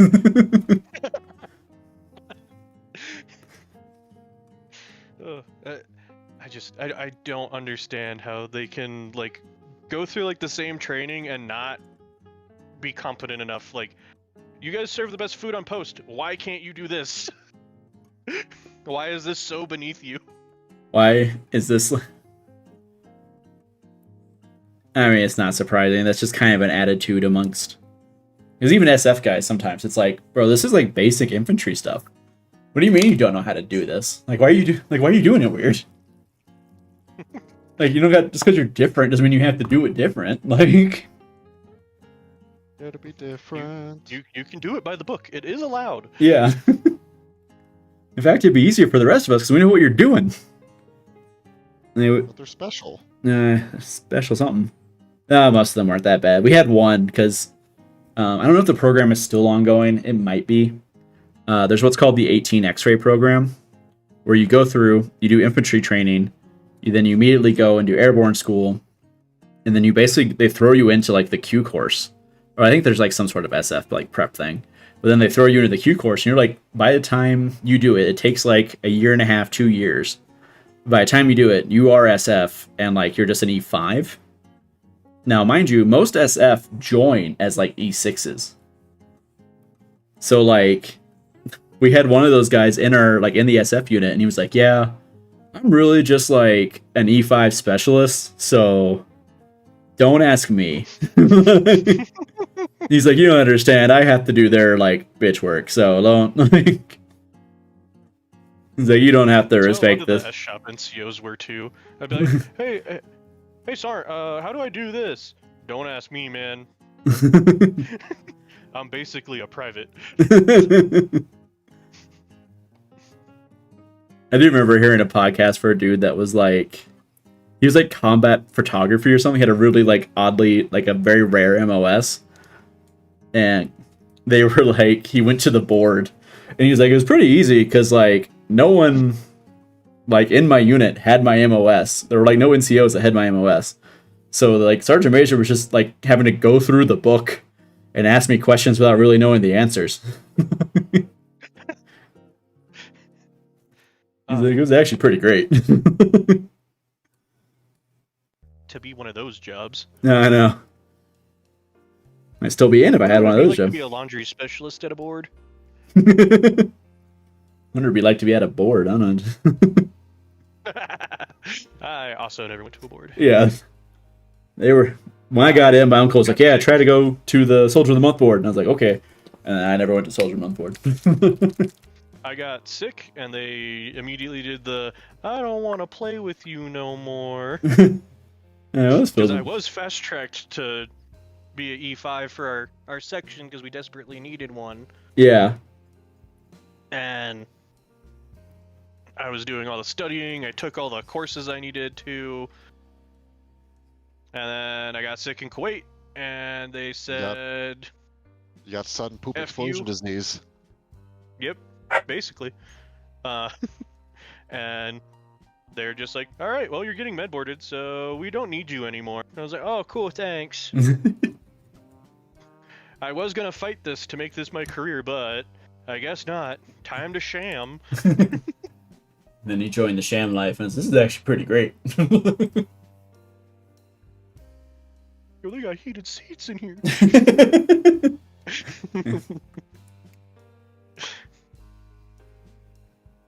Well, I will say, Chris, Chaos Trim is something else. Chaos Trim is... Oh. I've never yeah. had to paint Chaos Trim before. I this is a figure hobby. at some point I will eventually start a Chaos Army. I don't know what.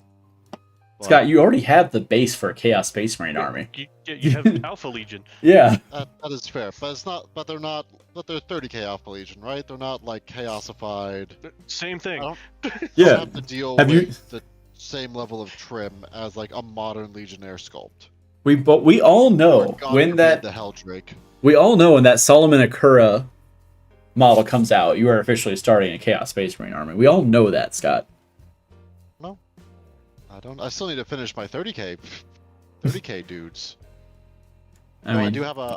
I'm pretty happy with my recipe now, so I think I can like batch paint them out. It's just like they're kind of low on the totem pole. it's fair.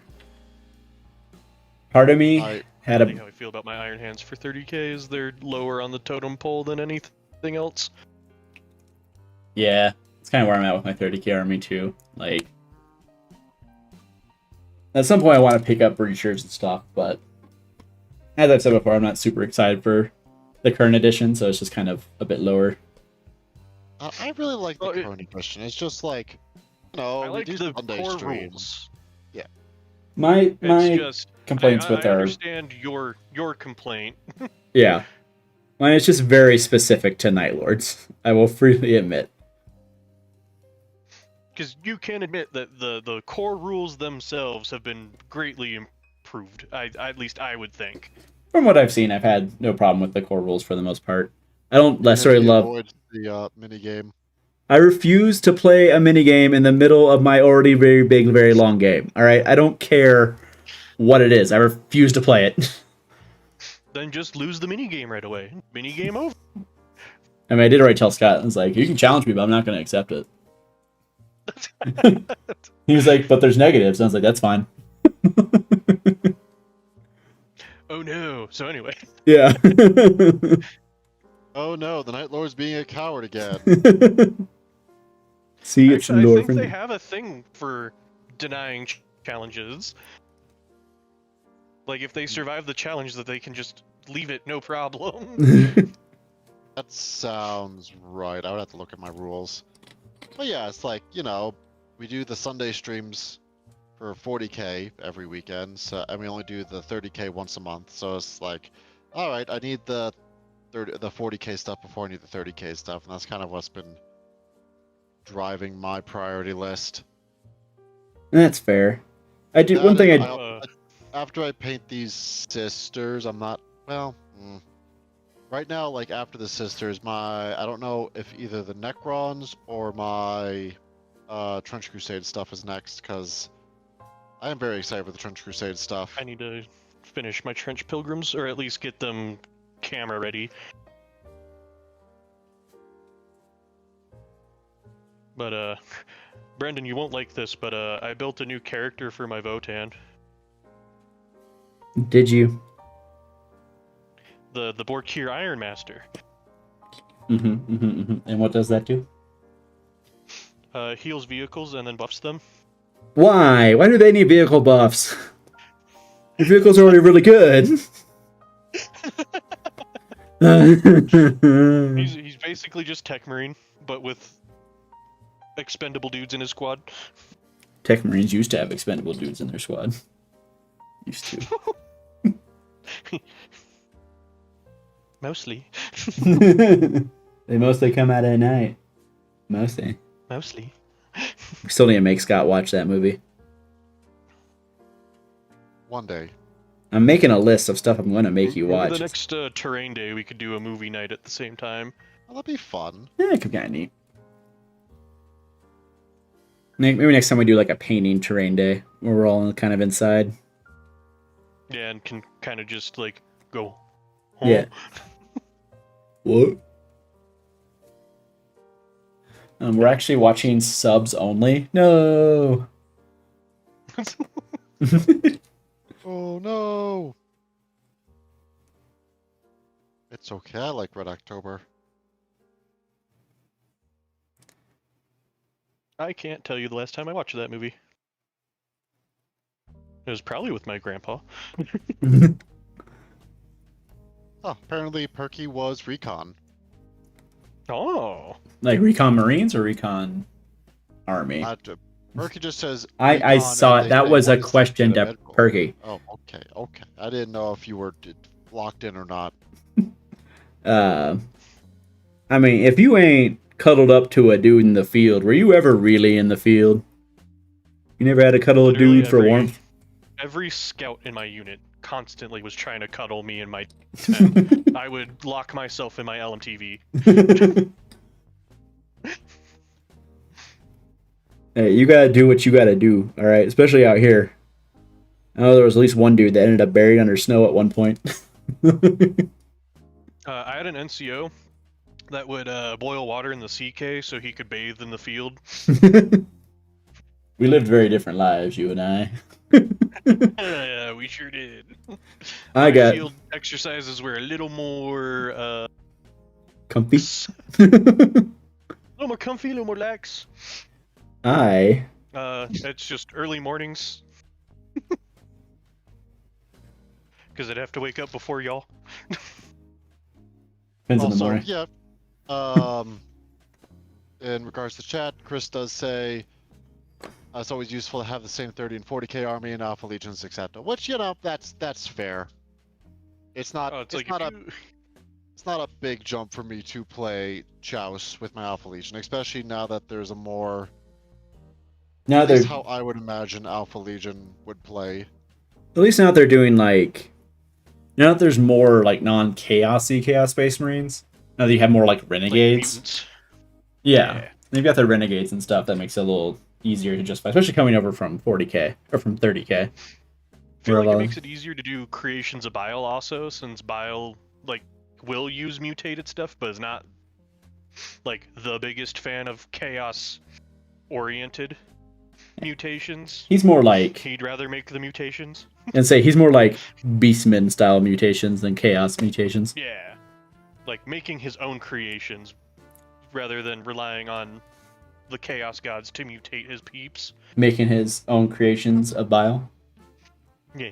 I would actually like to see creations of Bile where it's like your characters are mainly your Space Marines, and then it's like Beastmen, Traitor Guard, like other like mutated, like just regular everyday dudes. Like I would like to see like the new men as a model. And he did capture that one Primaris Space Marine at one point, so we'll see if that ever like plays out as anything. Well, I don't, because it's a relatively newer book. I don't want to spoil things from it because I have listened to it. Okay. Yeah, 'cause he's had like a trilogy recently, Gene hasn't Father, really good. He has, I think there's like 4 books in that series now. he? Okay. Because I just finished the second book where you learn about the perfect clone of Fulgrim. So I know there's like one where he like goes up against Call. And it's kind of a split book between the two of them. It's the newest one. Okay. I remember if that was the newest one, if there was one after it. I will say one kind of dumb thing in it, but also kind of cool thing is there is the machine spirit manifestation of a Earth feudal knight from one of the knights in the book. Oh, Brilliant. that's fun. Absolute Alright. cinema. And I'm like, where's that model for Imperial Knights? I've said it before and I'll say it again. They should just do Feudal Guard and just say that, hey guys, look, this is Imperial Knights for Kill Team. Or at least give like a feudal world infantry squad to the knights for like Yeah. I think something other than big or small machine. I think in lore they do they like go to war with like their like a levy They're or like something. Attendants and men at arms and stuff. Yeah. They have like their own militias that they can bring Yeah. with. I was gonna say like squires, but that's usually not they're true. That's also like armatures. Cohorted to the Admech who just already have thralls. Just many Skitari. Well, there is the little idiot detachment for the knights where you can bring Admech. I should play that detachment again. It's so much fun. It's fun. It's not good. I Very interesting like the imagination. cultist one for But it's Chaos fun. Knights. I'll say Chris just pointed out he does like fielding 200 cultists. Yo, Chris, I didn't realize you would chill like that. Which, as someone who does have 60 penal legionnaires, I concur. I did the mean- math Yes. for my Poxwalkers, Mm-hmm. Oh, and I need. Was it Fuck! I just did the math not too long ago. I'll say we just talked about it recently. You said you were going to look into it. because you need what, 170 of them? I You need. can start with 6 squads of 20. I need 150 because you only get 3 turns of reserves unless it's an onslaught game, and then you get 4 turns of reserves. Okay. So probably 160 though, because you have a lot of, or actually, because you have stuff to turn people into poxwalkers, right? No, it's Or just does that that gives just like the heal the Poxwalkers squad? back. Yeah, it just heals the okay. squad. Okay. And then basically just make up the rest of the points with Death Shroud and Foated Bloat Drones with guns. I mean, that's fair. And then then you play against my 150 Kroot, and we never finish a game. Yeah, I don't even have movement trays, so... I forget. I keep forgetting I have movement trays for my Imperial Guards. I've like only really used them for You just the don't extra. use them? Well, I've only used it for the extra live stream because I was like, there ain't no way I'm getting through this in like a full without this. So. Oh yeah, I mean, for my Kroot, the movement trays are an absolute game changer. It makes life so much easier, especially when you're moving that many frickin' models. Yeah. Like, there's no way, because for most of my games at the tournament I went to, I was able to get to round 5 most of the time. I think there was one game I didn't. But I think the only reason I was able to do that was because of the movement trays. That's fair. Like if I was playing my guard, it'd probably be the same deal. Like especially for like all my little idiots where they're just catachan, have the same weapons anyway. It just makes it so much faster. No, it'd make it super easy for Poxwalkers. They literally are all the same. The only issue is I can attach characters to Poxwalkers now, so it makes it a little more difficult. Yeah, but even then, like... Oh no, a whole one extra dude you have to move without the movement tray. Yeah, like with the squad horrible. marks, because squad marks will do it in like groups of 5, so you just have your 4 groups of 5, and then just the one dude you're pushing behind him. Guess what I have to do with the shapers? One thing on these guys. Side note, for all the new painters at home, I don't think there's that many of you watching, but if you happen to be, going to warhammer.com is a great way to figure out what color things are supposed to be. Going to warhammer.com is a great way to spend money. I don't know. I think I've only ever bought like 3 things from warhammer.com. Most of the time when I order stuff, it's the free mini I'm already getting from Warhammer Plus. That's fair. I had to buy Contemptor arms off of their website. Hank, I will say I'm so upset about the made-to-order terrain for Lord of the Rings. I wanted that so badly, but not Just buy it. $550 badly. It's $550. Just buy it. $500, bro. best I could do is Right. tree fitty. Like, sure, I'm getting birthday money, but I gotta get a new garage door opener. Well, maybe you should have thought of that before you bought a Who house. needs a garage? He's going to fit all these armies. He's got to put them somewhere when he's not using them, Jeff. Yeah. Ah, The I Scott just keep them all in my car. What's wrong? What's wrong with my car? But yours is decidedly good shaped for it, because yours is a cube. It is a cube. It is the It is a shape. toaster oven on wheels. The shape is the shape of the boxes, thus making it the most efficient vehicle to carry Warhammer armies.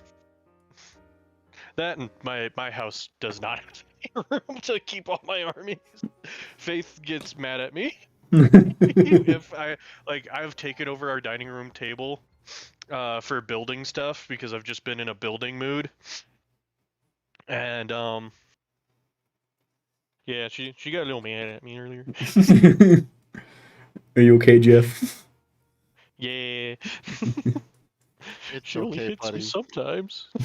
We won't be mad at you She'll, until she'll, Sunday. For legal reasons, this is a joke. she mostly only comes out Let at me be night. clear. Mostly. Mostly.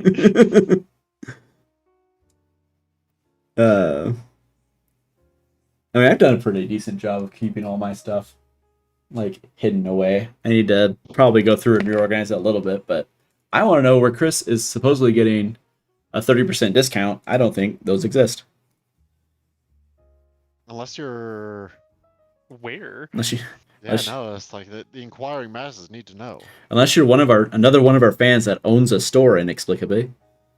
At least 2 of I you. mean, that's the next natural progression for this business, Brendan. It's like, well, guess we just have to open up a store. Oh yeah, it's not like there's a lot of those in our market.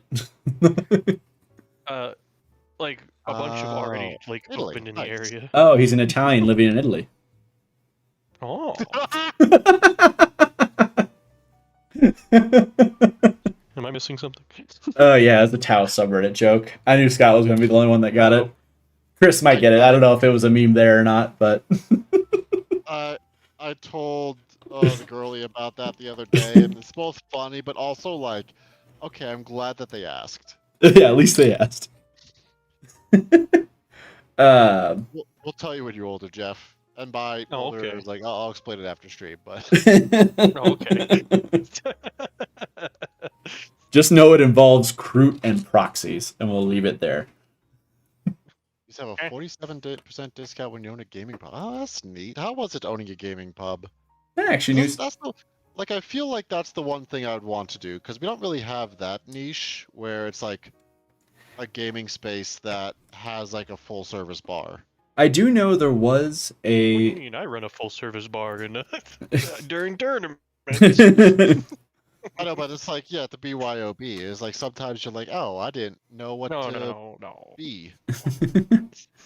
I did know someone that was actually going to do that, so I would actually be curious to hear about that as well. I knew someone in the army that wanted to do that after he got out, but last I heard he hadn't. I don't know what he's doing now, actually. I know my buddy Malachi has been wanting to do a coffee shop by day, bar by night, play play pub. I mean, there's that one store here that kind of does it, but they're very like D&D and magic focused. Oh, yeah, I know the place. Yeah, the one with the Jabas. The dungeons even. Yeah. I like them. It's just, yeah, they're definitely more like D&D and magic focused. Yeah, because they just have like basic tables. I have seen like some like terrain pieces. So I assume there's like smaller. But that was like I know- BYOT. Yeah. Yeah, Bird had to bring his own terrain when he played 40k there Oh, I didn't know he With, played 40k there. with his wifey. Yeah, I think when we went, Scott, someone was playing Kill Team, but I could be wrong. They were playing. Actually, I think they were playing Drop Fleet. Were they? Okay, I could be wrong. So anyway, we play Battlefleet Gothic. Okay, real Don't talk. tempt me. I love naval combat games. Yeah, after reading Void King, which overall kind of a mid book, won't lie, but does really make me want to, if they ever re-release Battlefleet Gothic, I want to make a rogue trader fleet. Glocketh. Yeah, Lock it. I'm gonna win this game one way or the other. Shoot it. Pull it, shut it. Find that clip somewhere. Anyway, Chris says, talking about his pub, says, interesting, people like it because since I don't sell minis, but beer and sandwiches, people come with 3D stuff, proxy and recast, I don't care. They are more relaxed. He says he's a pretty social guy, so he got to meet a lot of people. Fair. He says the place is actually still open. He just sold it and bought a house instead. And apparently it's still Nice. going pretty good. Nice. Good on ya. I am kind of curious what the... So we've been getting a lot of people recently. I've noticed that people outside the US seem to be very vocal in our chat more, which I think says something a lot about our country. But, because we had a group from the Falklands that popped in recently. So I am kind of curious what the actual, 40k scene looks like in Italy. Just because it's a bit different. It does kind of make me wonder if they have the same thing here. Same thing there that we have here, where around the military installations, there's a lot. So I wonder if Vicenza has a pretty big scene.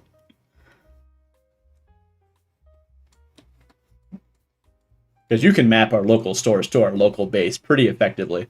Well, since one opened up literally down the street from Carson. Oh, a new one, or? It's in an old barber shop. Oh, I didn't know that. Oh, yeah. There is a new one, isn't there? See, it's one of I've been to it. The guy's really nice. He's part of the 501st. Oh, nice. So he does like a lot of charity stuff too. Oh, okay. We should talk to him. Hey, do you want to be on our Legion stream? Come on. Come in.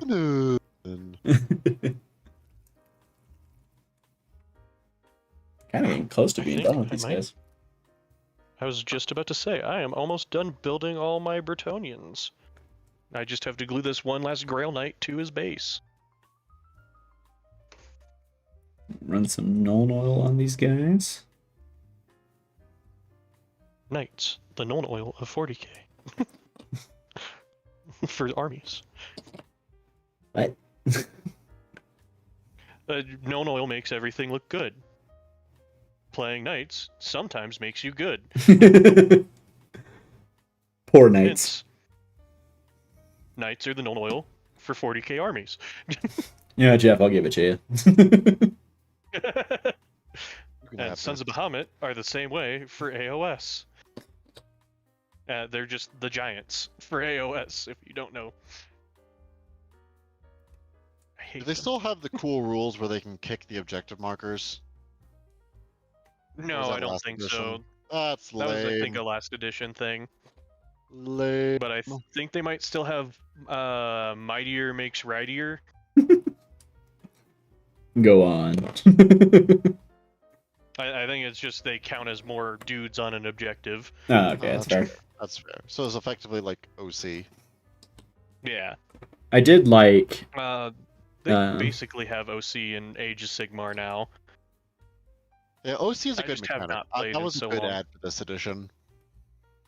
I agree, because it made my Demon Engines list not just lose to infantry only lists. But also, like, there was a lot of weird special rules, like, oh, this unit counts as twice as many models. This unit counts as 3 times as many. It's like, can we just add a stat? Let's just give a number. Just give a number. Just please. I don't want to do math right now. There's enough math happening in this game. Chris, I will say, if you don't mind me asking, I'm kind of curious roughly where you are in Italy, at least like region-wise. You don't have to name cities or anything. Because I have been to Italy, and I really liked Italy. I really like I going. liked going to Florence and Venice. I haven't been to Venice. I do want to go to Venice. I've never been to Italy. Maybe one day. I did like Rome, at least the historic parts of Rome. I liked Rome. Not that we went to many non-historic parts while we were there. I really liked Assisi. Assisi is really nice, especially if you go onto like the castle and you can just like look out over the plains. When I went to Rome, was too young to appreciate it. When I was there, I was like 8 and severely jet lagged. I went as part of a school group for my Catholic high school. We didn't really have a choice about not appreciating it. We were going to Rome, and we were going to all the places in Rome. And there was no two ways about it. We got lost going to the Vatican, and so this is the one thing I super remember. We got lost going to the Vatican, and we were like, as a joke, we are like, let's follow that nun, and we'll probably get there. We sure did. Yeah. I will say, the nice thing about the Vatican is if you can't find the entrance, you can just walk around the wall until you eventually hit it. I think it's what we ended up doing. We got a little lost trying to find, because I think there's like 1 or 2 actual entrances if you're like trying to go in for like the museums and everything. So it's a bit of a process, but we had trouble finding it. I think we eventually just followed the wall until we hit it.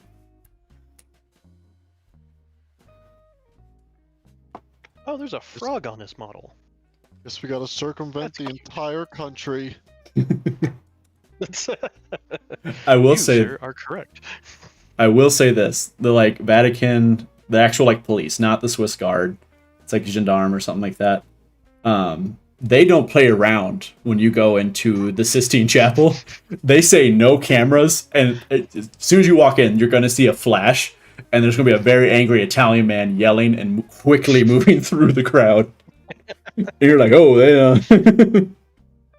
That sounds accurate. Well, I finished building these guys, so new project. Probably Chaos Dwarf Infantry. Dwarfs. Those listening, if you guys haven't noticed, I'm a big fan of dwarves.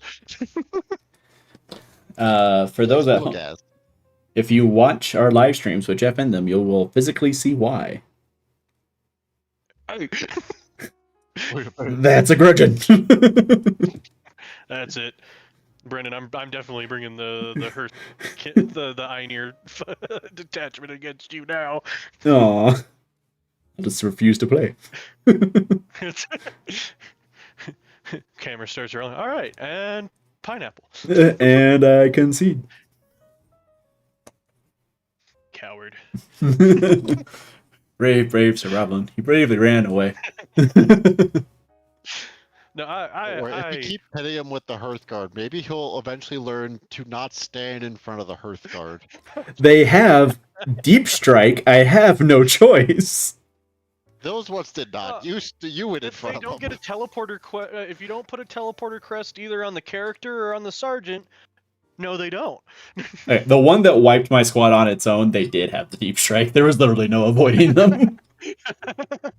And mind you, I don't really have a choice on where the Crusader squads are going to go. They have to go somewhere towards an objective. They're solid like half my points. They have to go somewhere. Actually, that's not true. They're like... With the lieutenant, they're probably like 800-ish points. Or no, probably 7 some odd. 750 some odd.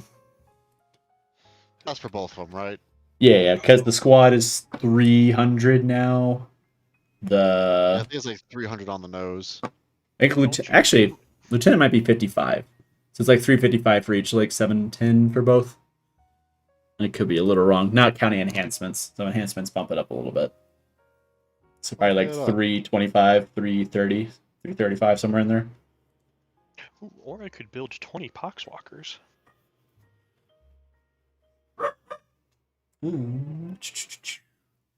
Chris says last campaign they like playing Crusade. Hey, so does Tristan. He's our big kind of Crusade guy. He's been on the channel a couple times now. They had a 3D designer, and he made a 3D map with planets and continents based on the campaign. They said they went for like 3 years straight. So that's pretty sick. Dang, we cannot get a Crusade to last longer than like 2 weeks. Couldn't get a Necromunda campaign to last longer than 3 weeks. That was for very specific reasons that we won't get into. He does say the new 500 Worlds campaign is amazing, which I believe. That one looked really good. I want to play that so bad. I know. None of us bought it. Is it still available, or is everybody bought it out already? I don't know. I'm sure Jay has to have something. Maybe. That's Didn't right. he get didn't Maelstrom get delayed at Jay's? I don't think so. Sean, I think, bought Maelstrom day one. Okay, maybe I'm wrong. Something did. We are approaching the end of the edition. It would be fun to do something like that. It would make for great pre-recorded content. Yes. All right. Which some people have asked for. Who, Jeff? Who's asked for that? Kevin. Oh. Really? Jared. Oh. Charles. I don't even know who Charles is. I don't think it's a real person. He used to play 40k, and then he doesn't like GW anymore. So. Oh. Ooh, okay. We won't dig into that. No, we will not. I can go into one of a few ways, and I don't want to. Not going to unpack that, just like we're not going to unpack Brendan's army choices. So. What's wrong with my army choices? You know what's wrong. You're the one that points it out most of the time. Because it's funny when I say it. But when I don't, I feel bad.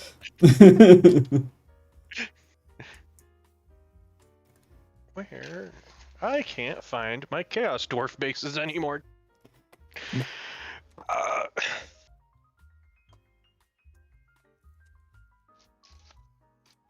Ferris, get out of the way. Let's see.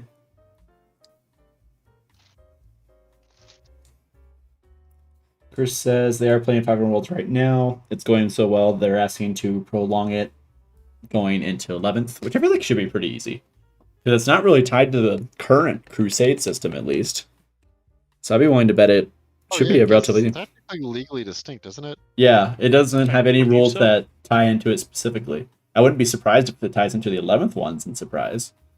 Because if boarding actions is anything to go off of, they might be trying to, not future-proof them, but like keep them running longer than just the end of it. But boarding actions could also be a one-off because it was so terrain-heavy. So, maybe you shouldn't dig too much into it, but, you know. Like the boarding actions. I like boarding actions, and now I have to learn how to play boarding actions again, because I signed up for boarding actions at Adepticon. I'm generally going to get there and be like, hey guys, so... How do I play this? let's just assume That's where my Uther went. I don't know how to play either boarding actions or combat patrol. Hypothetically. Let's say I didn't. I'm a content creator, and I want to make a video teaching people how to play these systems. How would you teach how to play these systems? Step by step, walk me through. And don't just annihilate me turn one so I can justify the price of driving up.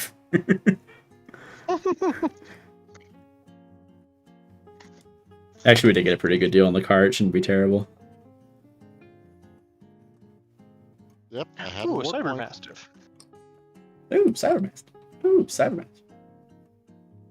I'm actually a little annoyed with myself. If I had thought ahead of time, or if I had like managed to get it when we first like signed up, I would have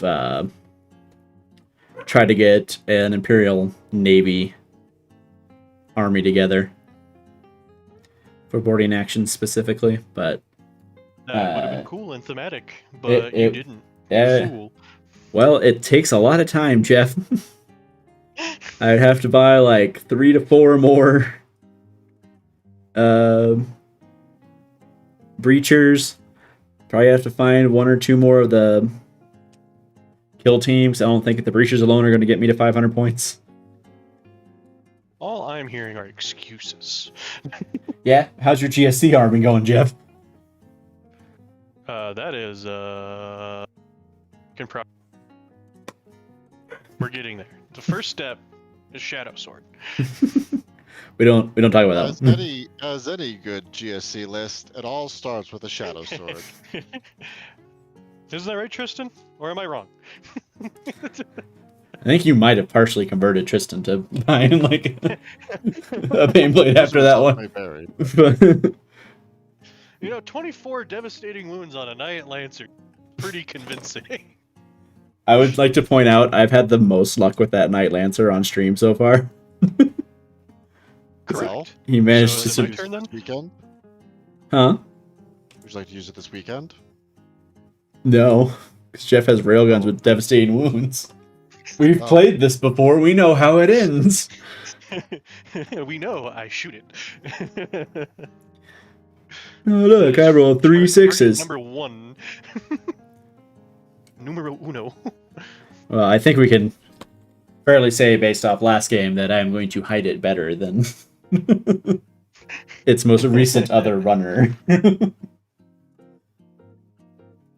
I want to say it's the first game, though, that's actually survived the entire game. I will say, that game, plus the new mini Lancer that's coming out for Knights, does make me want to build up my Knights again. The mini Lancer's pretty cool looking. Knights are just fun. And Knights are a nice little change of pace from normal 40k. You are playing a very different game at that point. I still have my opinions on Knights.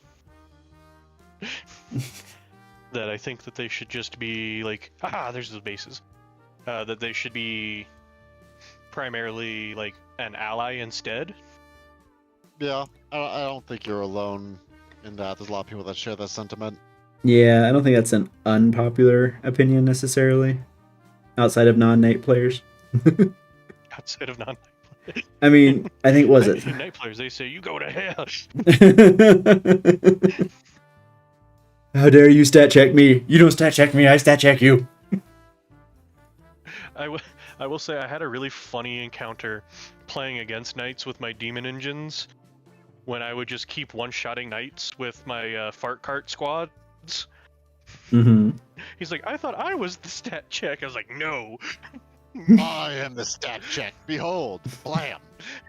No, Ouch, demon saves. Yeah. Hey, if I am doing good on my demon saves, my list is invincible. So long as I make my involts, I am impossible to defeat. Yeah, Jeff, that's how it works. That's just how saves work. Correct. No. Probably don't let Jeff play Custodes. I do kind of want to try this at some point.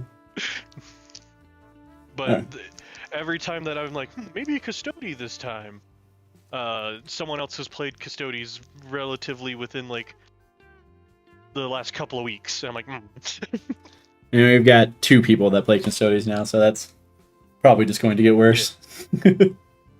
Actually, when was the last time? What's the armor we haven't played in the longest? That's my real question. To the data. To In the the meantime, Chris says, update. One Fire is talking about it. He's currently in a crusade as well. Chris says, yeah, it should be easy to switch over with 11th with 500 worlds. He was planning to start season 4 of a campaign, but if everybody's having fun, he's fine waiting. 40 actions is cool. They do more lists. I would agree. Yeah, it's overdue for a bit of an update. Yeah. At least some like a little mini data slate would be appreciated. Let's see. Tristan says he will get a Baneblade as soon as he pays off the PMI on his mortgage. Understandable. That's fair. Debate. Might as well pay in the butt. You know what? Fair. Look at him being responsible. Chris says he 100% agrees on knights. He also states that rolling 6s is technically a strategy. Hell yeah. Lucky than good. Well, that's usually how I go by playing. Better lucky than good. You don't say, Jeff. 24 devastating wounds. And it's working great. You can't even deny it. It's a solid strat. You know, it's also a valid strategy, just not playing you. Avoid what is strong, attack what is weak. I get the feeling Brenden doesn't like playing against me. Like I told, I can't remember his name, the guy who plays Votan that I played in the last 2 tournaments, Matt. Like I have told Matt, I don't hate you, I hate your armies. I don't hate you, I just hate your face. You even hate my iron hands? After that Overwatch stunt. Are you gonna sit there and tell me that I shouldn't have overwatched that? With hindsight, of course you should have. Without the benefit of hindsight, we both know it wasn't a great idea. It worked out. But When don't I just overwatch though? I'm not saying you're wrong. I didn't have a choice anyway. I had to move mine out so I could shoot. Like, it was either move mine out, risk getting shot and killed in Overwatch, or sit behind an objective and him get shot and killed in the next turn anyway.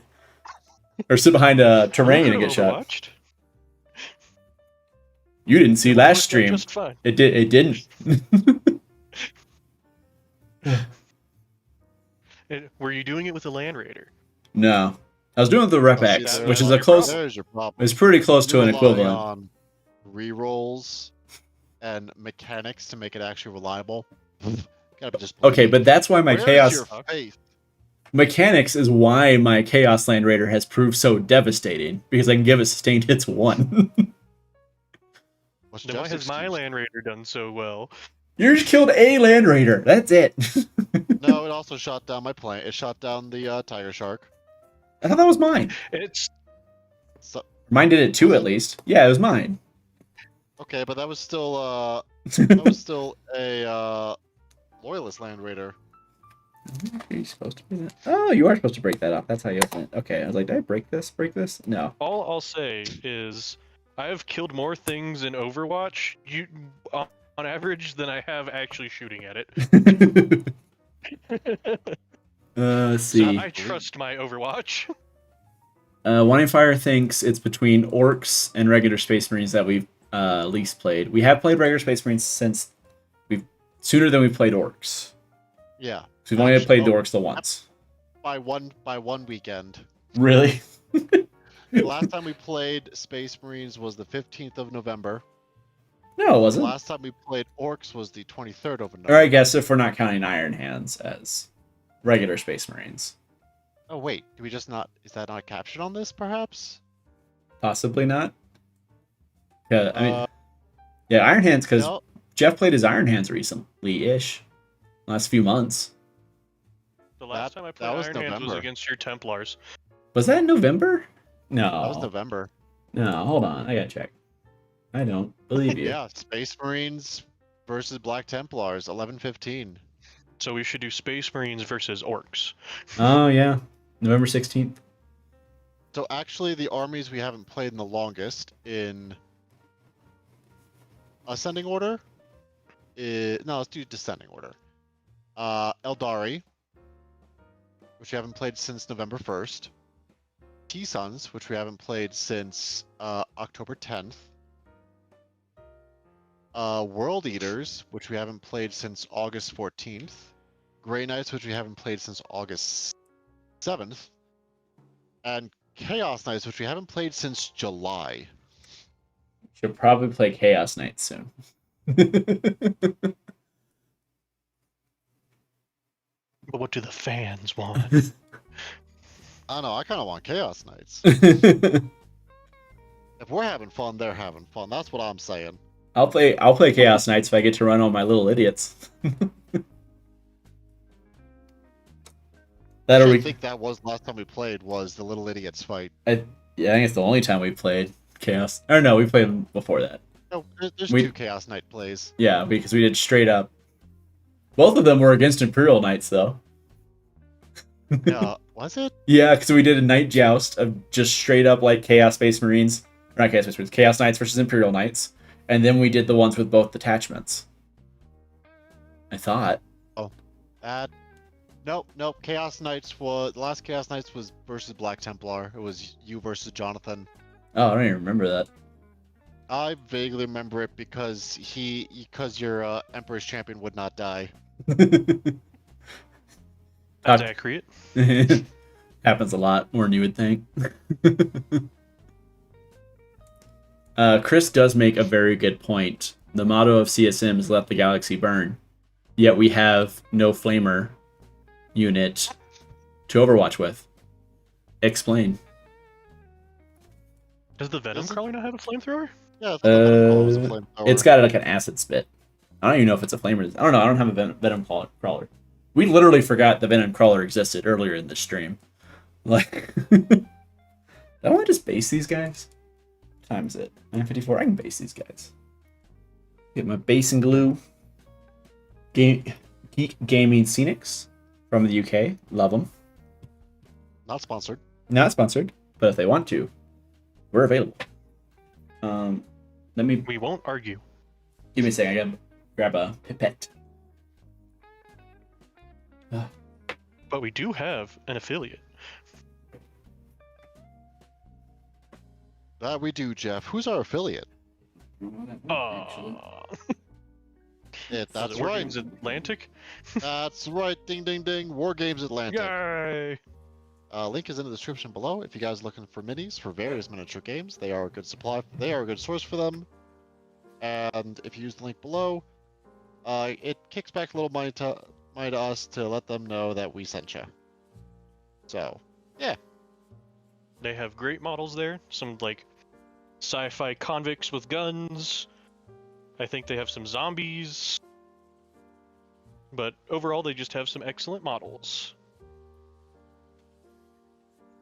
They got some historical ones too. Ooh. And actually, don't they also have their own ones, too. Trench Crusade set? Like their own fan-made one? Yes. They are a actual Trench Crusade team made by... Oh, it's one of the big channels. I forget which one.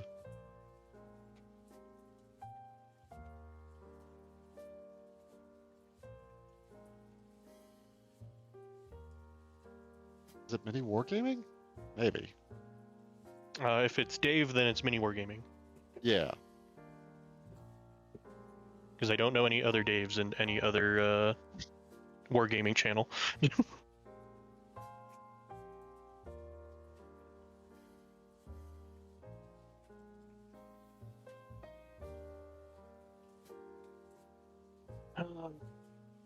No, I don't need my phone anymore. Yeah, I didn't get the build instructions from the guy that gave me his Bretonnian Blood Bowl team, so I had to look up the instructions online. On our Warhammer instructions. No, somewhere else. Oh, alright. Wine just Fire looked up the said instructions. that they're going to call it a night. So good night, Wine Fire. Thank you for hanging out. As always. Yeah, it was nice to see you guys. Joining us. You have a good night. They're gonna drop. Yeah, they said they dropped some pictures in the Discord of some of the stuff we painted. Nice, nice, nice. I will look at that once I'm done being locked in. I know Scott's locked in. It's Jason Bourne. I'd take a look, but I am currently holding an X-Acto knife. Sounds like cowards talk, Jeff. Okay. But you already got a bunch of stitches in his hand. We don't want a repeat of that. No, I'm doing it now. Nope, nope, no. Ah, butts. All right. So anyway, I sliced my finger open. Oh, not again. Have I told you the broken arm story from when I was in college? Maybe? Oh, I know there's a. Never mind. Just go on. Is this a personal story or is this an online thing? This is related to... It's not something I did. It's something that someone else did. Anyway. I was taking a, like, intro to teaching class. Because that was something I was like, oh, maybe I'll do that for my post-army career. And it was online, and we were, like, sitting there. And the teacher's, like, talking. Pretty standard stuff, right? As teachers do, yeah. Literally just doing his job. And then all of a sudden, one of the other guys, like, I didn't see what happened, so I don't know what happened. But he suddenly turns his mic on. He's like, "Hey, I have to go. I may have just broken my arm." Oh. And the professor is like, "What?" And then like the guy like logged off, and like sure enough, he came back like the next week with like in a cast, and it was like, and I never got an explanation of like what actually happened, but yeah, he was just like, "I may have broken my arm. I have to go." Huh. Alright. Best I can figure That's is how that works. Yeah. Best I can figure is he was like probably leaning back in his chair and just leaned back too far and like fell over and his arm got caught between two things and just like snapped or whatever. But it was just like, oh my god. Pull out a little bit so you guys can actually kind of see what I'm doing a little bit here. I'm back. Yep, bye, Wani. I was gonna say, Chris, isn't it like 4 or 5 a.m. for you? Like 7 hours ahead of us, I thought. Yeah. Now, because of the glory of daylight savings.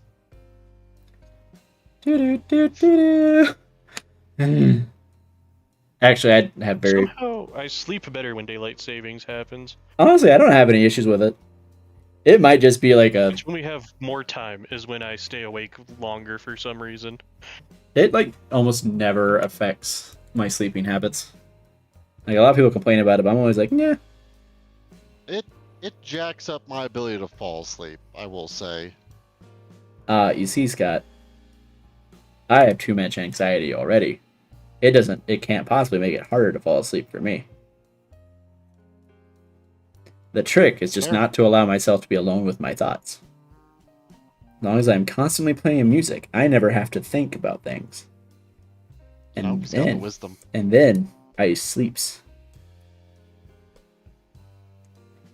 I wish that's how my brain worked. Well, you see, Jeff, what I do is I have a sleep mask, that also has speakers built into it. Oh. Some big Bougie over brain, here. big brain energy. Big brain. I just take a bunch of sleeping pills that don't work. And you go to a psychiatrist and be like, make work.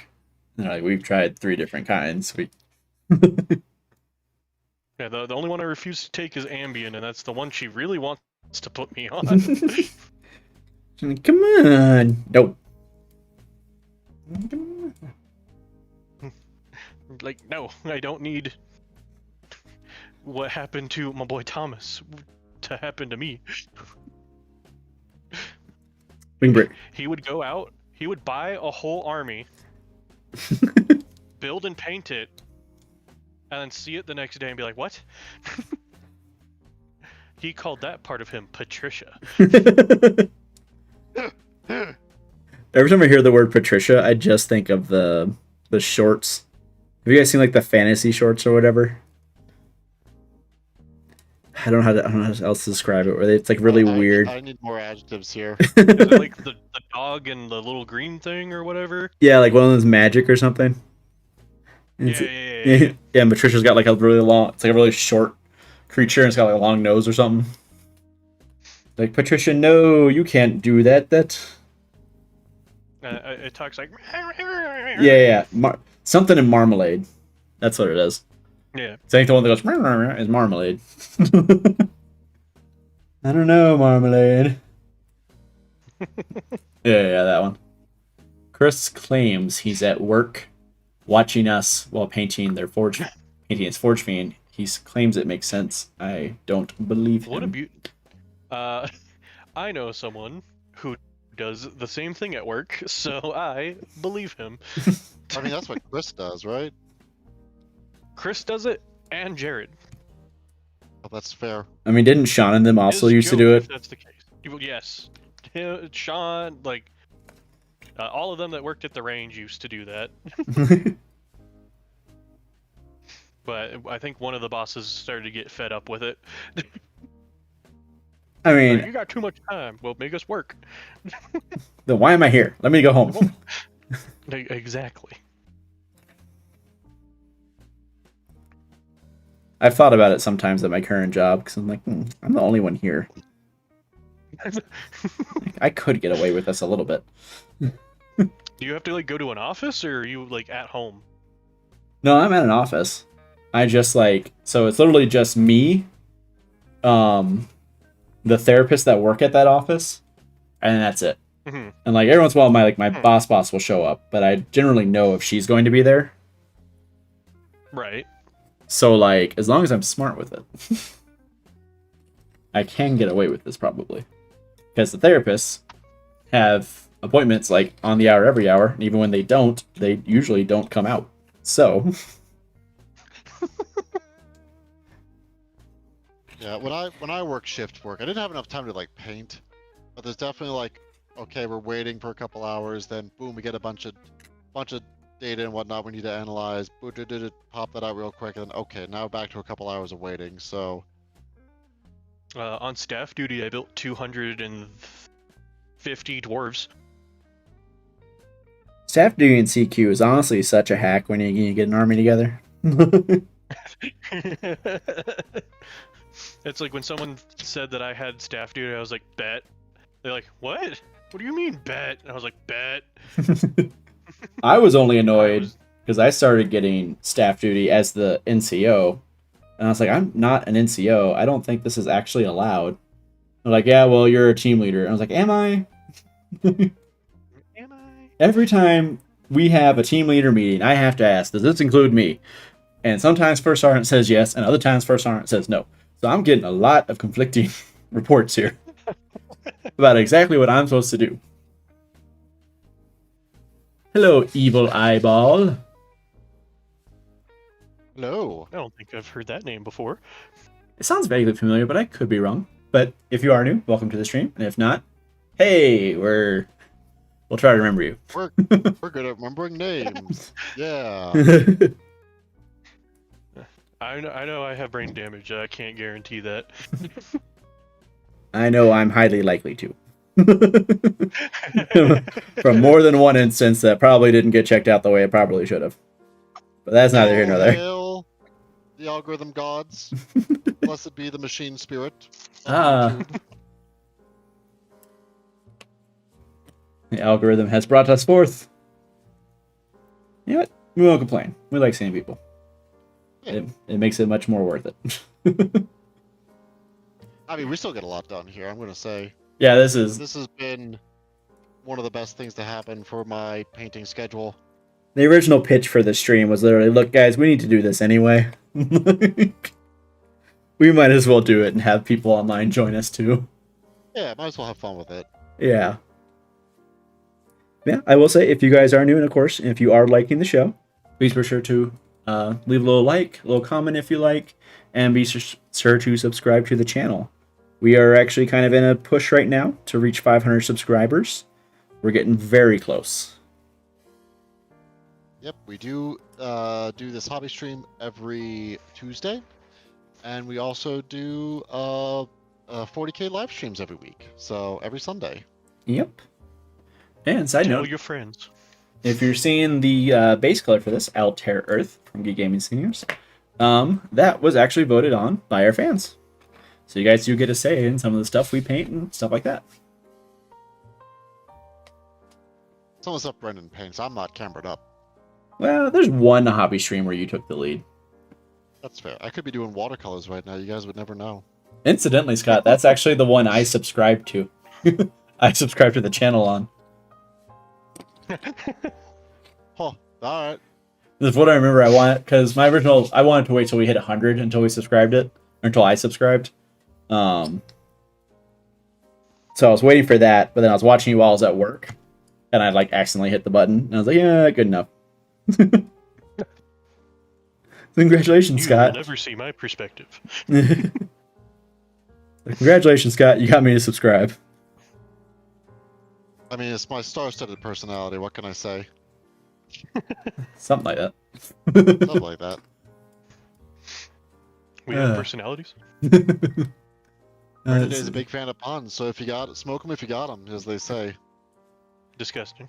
Brachiosaurus exists to, I don't know, make To me be the bane suffer. of my existence. Yeah, you got it. I will say, Evil Eyeball, that does sound nice, getting an entire kill team done in one night at work. It's like,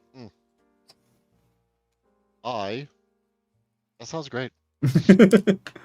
living the dream over there, not jealous at all of you, Evil Eyeball. During COVID lockdown, I got, well, not in one night, but still, during COVID lockdown, I was working graveyard shifts, so on my off days, I got my entire Finnish army painted for bolt action. And then proceeded to not play it. I played it. It's just the guys at the store I played at were real weird, so I stopped playing there. What historical war being? Never. Well, bolt action Yeah. in particular, you roll the dice for both. You just roll the dice whenever you go in. I'm not gonna lie to you people. Honestly, wargamers in general I mean that too. sometimes fit the stereotype. Sadly, Wargamers. I will say this for wargamers, not often the stinkiest part of the store. That's usually the Magic players. correct. So there is that. When it's just the smell of just weed and BO, I'm just like, It's like, why? What about Magic, like Friday Night Magic culture, like encourages that? And maybe we're blessed because our store is a bunch of military people that aren't afraid to call people out for being smelly. I've only had there was only one instance, and Scott knows the one where I was like, okay, this is genuinely gross. Like, I know Scott knows it because he made me stand at our shop. Yeah, it was just like, oh, who was it? It was some rando that played orcs. It was like when John was first getting back into the game, I think. Like Scott Scott, we did a doubles. So it was like me, this random guy, and then Scott and John. And this random guy was, ugh, like genuinely, like I said, this is the only time I've ever been like, oh my god. Never seen him since. Yeah, I don't think I've ever seen him since. But yeah, was not great. But Evil Eyeball says his brother had a Celestial Alliance army at one point. Nice. I feel Is like that what they. yours is? Sorry, I'm Yes, misremembering. that's what they are. They're like an African-inspired chapter. They're really neat. I like them a lot. I don't know why, but I thought Astral Claws. No. I mean, to be fair, Astral Claws is like a very similar scheme. It's literally like, instead of gold, it's blue. Yeah, I am just trying to seal in all these bases.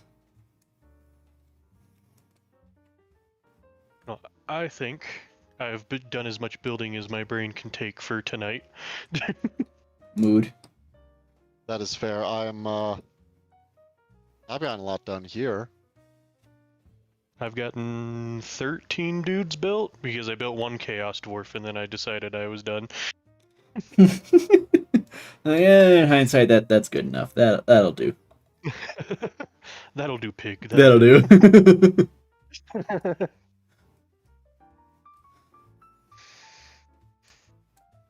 So I'm glad that I decided to not start on Poxwalkers. Just to open up the bag the bases are in, just to have them scattered everywhere, to not build them all. Why did I do this to myself?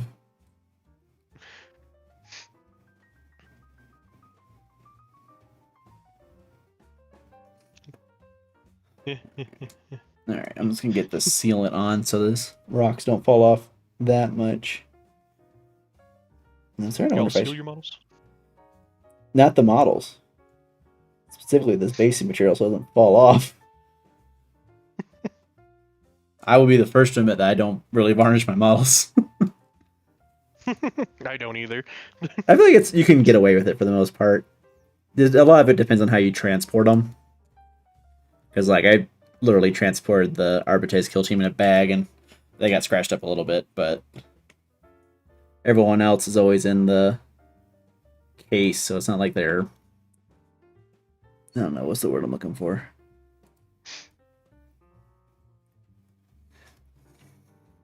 I know. I don't know. Apparently, Evil Eyeball has a Mordian kill team. Ooh. Though they had some 3D printing issues, so apparently they need new heads, which is a little annoying, but you know, it happens. We have a 3D printer. Well, Right, Scott? well, Allegedly. yeah, it's starting to warm up again, so hopefully I can try it again now that the temperature is getting a bit more regular. Because Sure. resin's very temperature dependent. I sure would like to do my rattlings. I bet you would. I know I would. Yeah. I just said it. Yeah. Yeah, well, screw you. But yeah, That's all I so have to say about there are going to that. be Death 4 rules with Cadian bodies and 3D printed heads, which sounds neat. That's the nice thing about Kill Team, because there's so few models, you can really just like You can make go all all out. of them. Yeah, you can really make them passion projects, which is nice. There's a channel that's doing that essentially. Offbeat builds.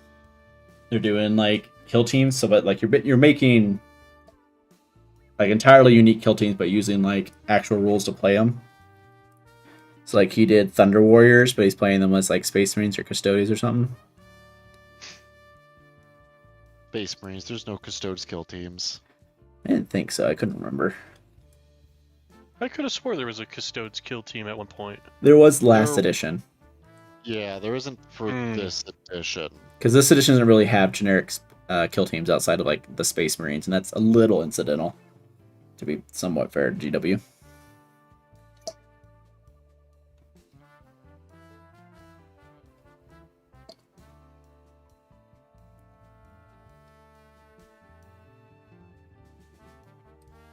Wait, what did that article say about 2 Fort Bragg soldiers winning a competition for a military-like Shark Tank? What? Well, interesting. Well, I need to research that more. it's Fort Bragg. It could be a lot worse. It could be way, way worse. Yeah. Here, the SF team, in particular on Bragg, gets up to some shenanigans. Yeah, but apparently the 2 went to like a board for like a design of some kind of gear, and it was in like the form of Shark Tank was the best it could be described for that board. Huh. But they won. I guess that's kind of what if you think about it, really, that's what a board is. Yeah, a little bit. You're going to stand up there and get questioned by someone who's going to decide your fate. So, really, if you think about it. If you think about it, Shark Tank stole their idea from the military. Where are our residuals?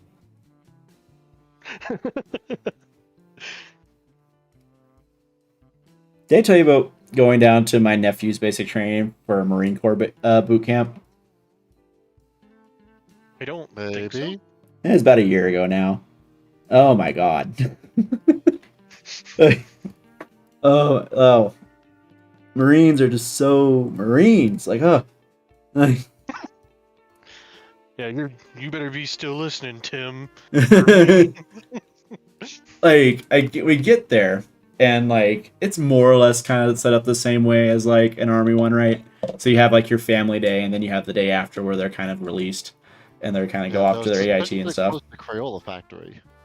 Literally, we get there, and like we're just trying to go to the briefing, and they're like, "Hey, are you guys gonna catch the end of the motivational run?" I was like, "What are you talking about?" And like as we're sitting there, the entire like group that's graduating comes running by in like their PT uniforms at like doing like an 5-mile run. And I was like, why? Like, Disgusting. yeah. I was like, you couldn't have. Someone. I mean, even like who, never ran anywhere as his career for the army. Bro, like even like coming from the infantry world, it's just like I would have fought someone if they make me run and wait to see my family like that. Day. Yeah, like we're throwing hands is what's gonna happen. Like, you've had the last 13 weeks to make me run all you want. We're not playing this game. And it's just so much. I remember my family day was cold as as it could be for was it South Carolina? I think it was South Carolina or North Carolina. Where's Fort Jackson? Relaxing Jackson. That's where my basic was. But it started to get cold because it was like September. Do you remember? We were told no snivel gear. And we had to wait in the woods where it was just only shade, no sunlight, and it felt like it was like at least 20 degrees. And we're just in our I think we had to be in berets that day. Yeah. God, don't even get me started about berets. I hate berets. So infantry so our family day isn't like, it's actually before our graduation. It's like a month before. Because we roll right into AIT after. We don't have to go somewhere else. So we had to wear berets as well. And we had like breakfast, and then they were going to release us after that. We had like go in formation over to where our parents are, then we were released. And I remember like going out, like we wanted to look good. So like some of us stopped by like the window because there was enough of a reflection to like check our berets. And we come out around this, and we're doing it. And then one of our drill sergeants comes around the corner, and he's like, "Oh hell no!" He's like, "You mistook my kindness for mercy or something like that. Or you mistook my kindness for weakness." And like the entire company in like half right face, he dropped us, and we started going. Half right face. I know. And we did like 3. He's like, "Get up." Like, I'm not. You mistaken my kindness for weakness. Biko. So for your family day ceremony, did you have to walk through the dumb smoke grenades that they throw onto the field? Not that I remember, because ours was in like a little kind of thing off to the side. So it wasn't like a big ceremony. We marched in, we did cadence like by platoon, and like came in, turned, and then they released us. Now for our actual like graduation at the infantry museum, they had like giant smoke things that we had to walk through, from what I remember. We got basically the really dumb, like a few of the drill sergeants that weren't like the senior drills were in full battle route with fucking guns and blanks and Yeah. all that, doing all the extra. I'm like, none of us are infantry here. Like, why? And we're walking through the smoke, and it's like they're playing some song like it's some like rock song about being a soldier. Yeah. Yeah, I'm just like, I feel so dumb. So we did have that at the NIM, and they do a whole speech, because like underneath the like actual marching field for like the graduation at the NIM, they have like they have soil from like a bunch of famous battles from like Normandy, like stuff like that. So it's like you're walking across the history of the infantry. But they did have guys in like full battle rattle like come out ahead and like do a pose essentially. And well, what's funny is they made the guys that are holdovers do it.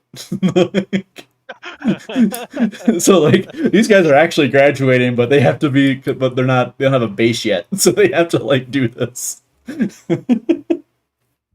But funny thing, I was about to be a holdover in AIT, but my senior drill sergeant's like, nah, I ain't doing that. None of y'all are staying here with me.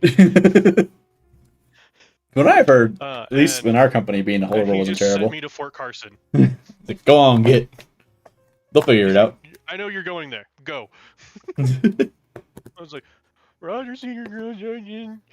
You know how they like tell you a bunch of stuff and it's like blatantly untrue, but you can't say anything because you're private. And the entire time after our family day, they are telling us, like, after you guys are done at the NIM, you're gonna march off, get on the bus, and go to your duty station. And we did not believe them. at all. No.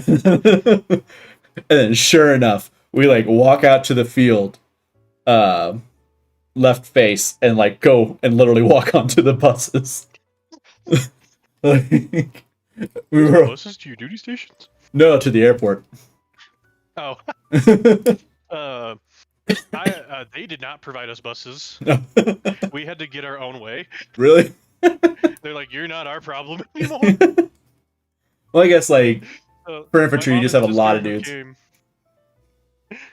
Luckily, my mom and sister came to see me. They thought that they were going to have like a whole weekend with me because I wasn't supposed to leave. Yeah. So my mom was a little upset. Yeah, we like I didn't technically have to leave that day, but I kind of did too. Yeah. Like we literally got on the buses. Like people that were in Georgia, some people went to Stewart. They just like took the bus to Stewart. The rest of us ended up taking the airport. The only ones that didn't were the National Guard guys because they were like on their own. So like they had to like hitch a ride with their families. Yeah, I had to take one of my guys. He got stranded because no one said that there wasn't going to be transportation to the airport or anything. They did it for holiday block leave, no problem. Yeah. But for leaving, God forbid we get to go where we're supposed to. You're not Traydoc's problem anymore. Nope. And they just loaded him up in the rental car, and we drove to the airport, and my mom was like, well, this is dumb. Because my flight was like maybe like 2 hours, 3.5 after my graduation. Yeah. Oh, yeesh. So I had to go straight from graduation to the airport, and then go to the duty station, stay at the M processing unit for like an extra week because no one was ready for me. Really, they weren't ready for anyone from my AIT yet. I mean, I don't know about your barracks room, but the M processing barracks at Fort Carson were way nicer than my actual barracks. Correct. But Well, my first barracks room I had in my unit were better than the in-processing. I was at the brick buildings by stacks. yeah, like the 3rd Brigade ones or whatever. Yeah, because I was 3rd Brigade. Yeah, I But was not.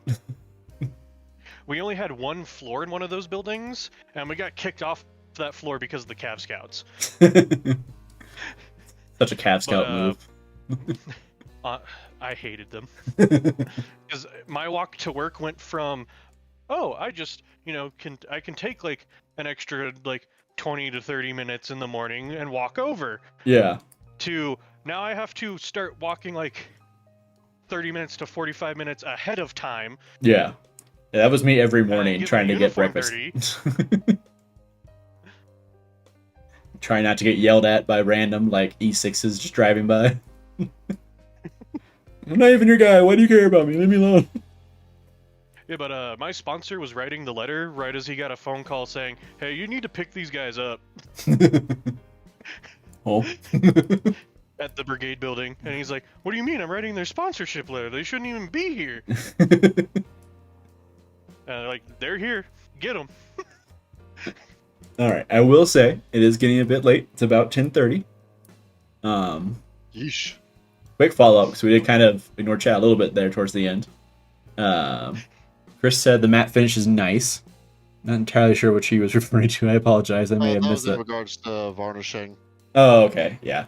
It's an extra Especially step. for my tower camouflage, so the matte varnish really helps like sell the look. Your Christmas towel. Not Christmas anymore.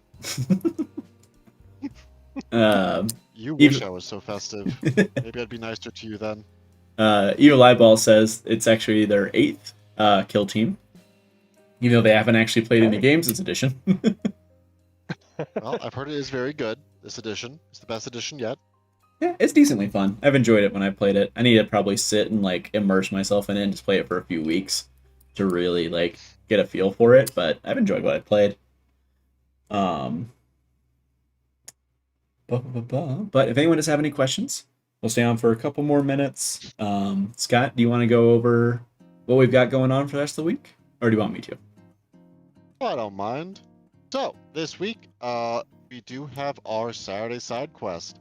For those of you who are new here, Saturday side quest is our monthly, just random game. There's a lot of fun games out there in the world, and we want to try them out. So, as a benefit for being as part of the Discord, people get to vote on what we play every month as just our random game. This month it is Age of Sigmar, so be sure to join us on Saturday for a game of Age of Sigmar of Maggotkin of Nurgle versus Blades of Corn. So that'll be fun. Then on Sunday will be our regularly scheduled weekly 40k stream. That will be these two actually, Jeff versus Brenden, Imperial Guard versus Tau. Yay. Jeff is trying out actual Tau for the first time. Because last time he played Tau, he used my Oops All Crute list. And that was funny. I forgot you played that actually. Yeah, it was a lot of fun. I think it was against Eldar. I think I was playing Eldar. I was trying Eldari, you were trying my Crute. Jonathan was producing to help me with the Eldari, I was helping you with the Crute. It was a great time. Fun time was had by all. It was great. We love it here. We had so much fun. But yeah, so that's going to be a fun game, so be sure to check that out. Railguns. And then, of All I course, have be to sure to say. join us next Tuesday for our regularly scheduled hobby stream. You'll get to see us do this again. Next Tuesday, I should be Whoa. painting the last dude in this army, actually. Librarian and Terminator armor. Then after that, this little combat patrol and little Celestial Lions will be complete. So yeah. Complete and ready for Adepticon. Adepticon. Adepticon. Adepticon? Adepticon. I actually got my badge today. Have you gotten your jet, Scott? Not yet, no.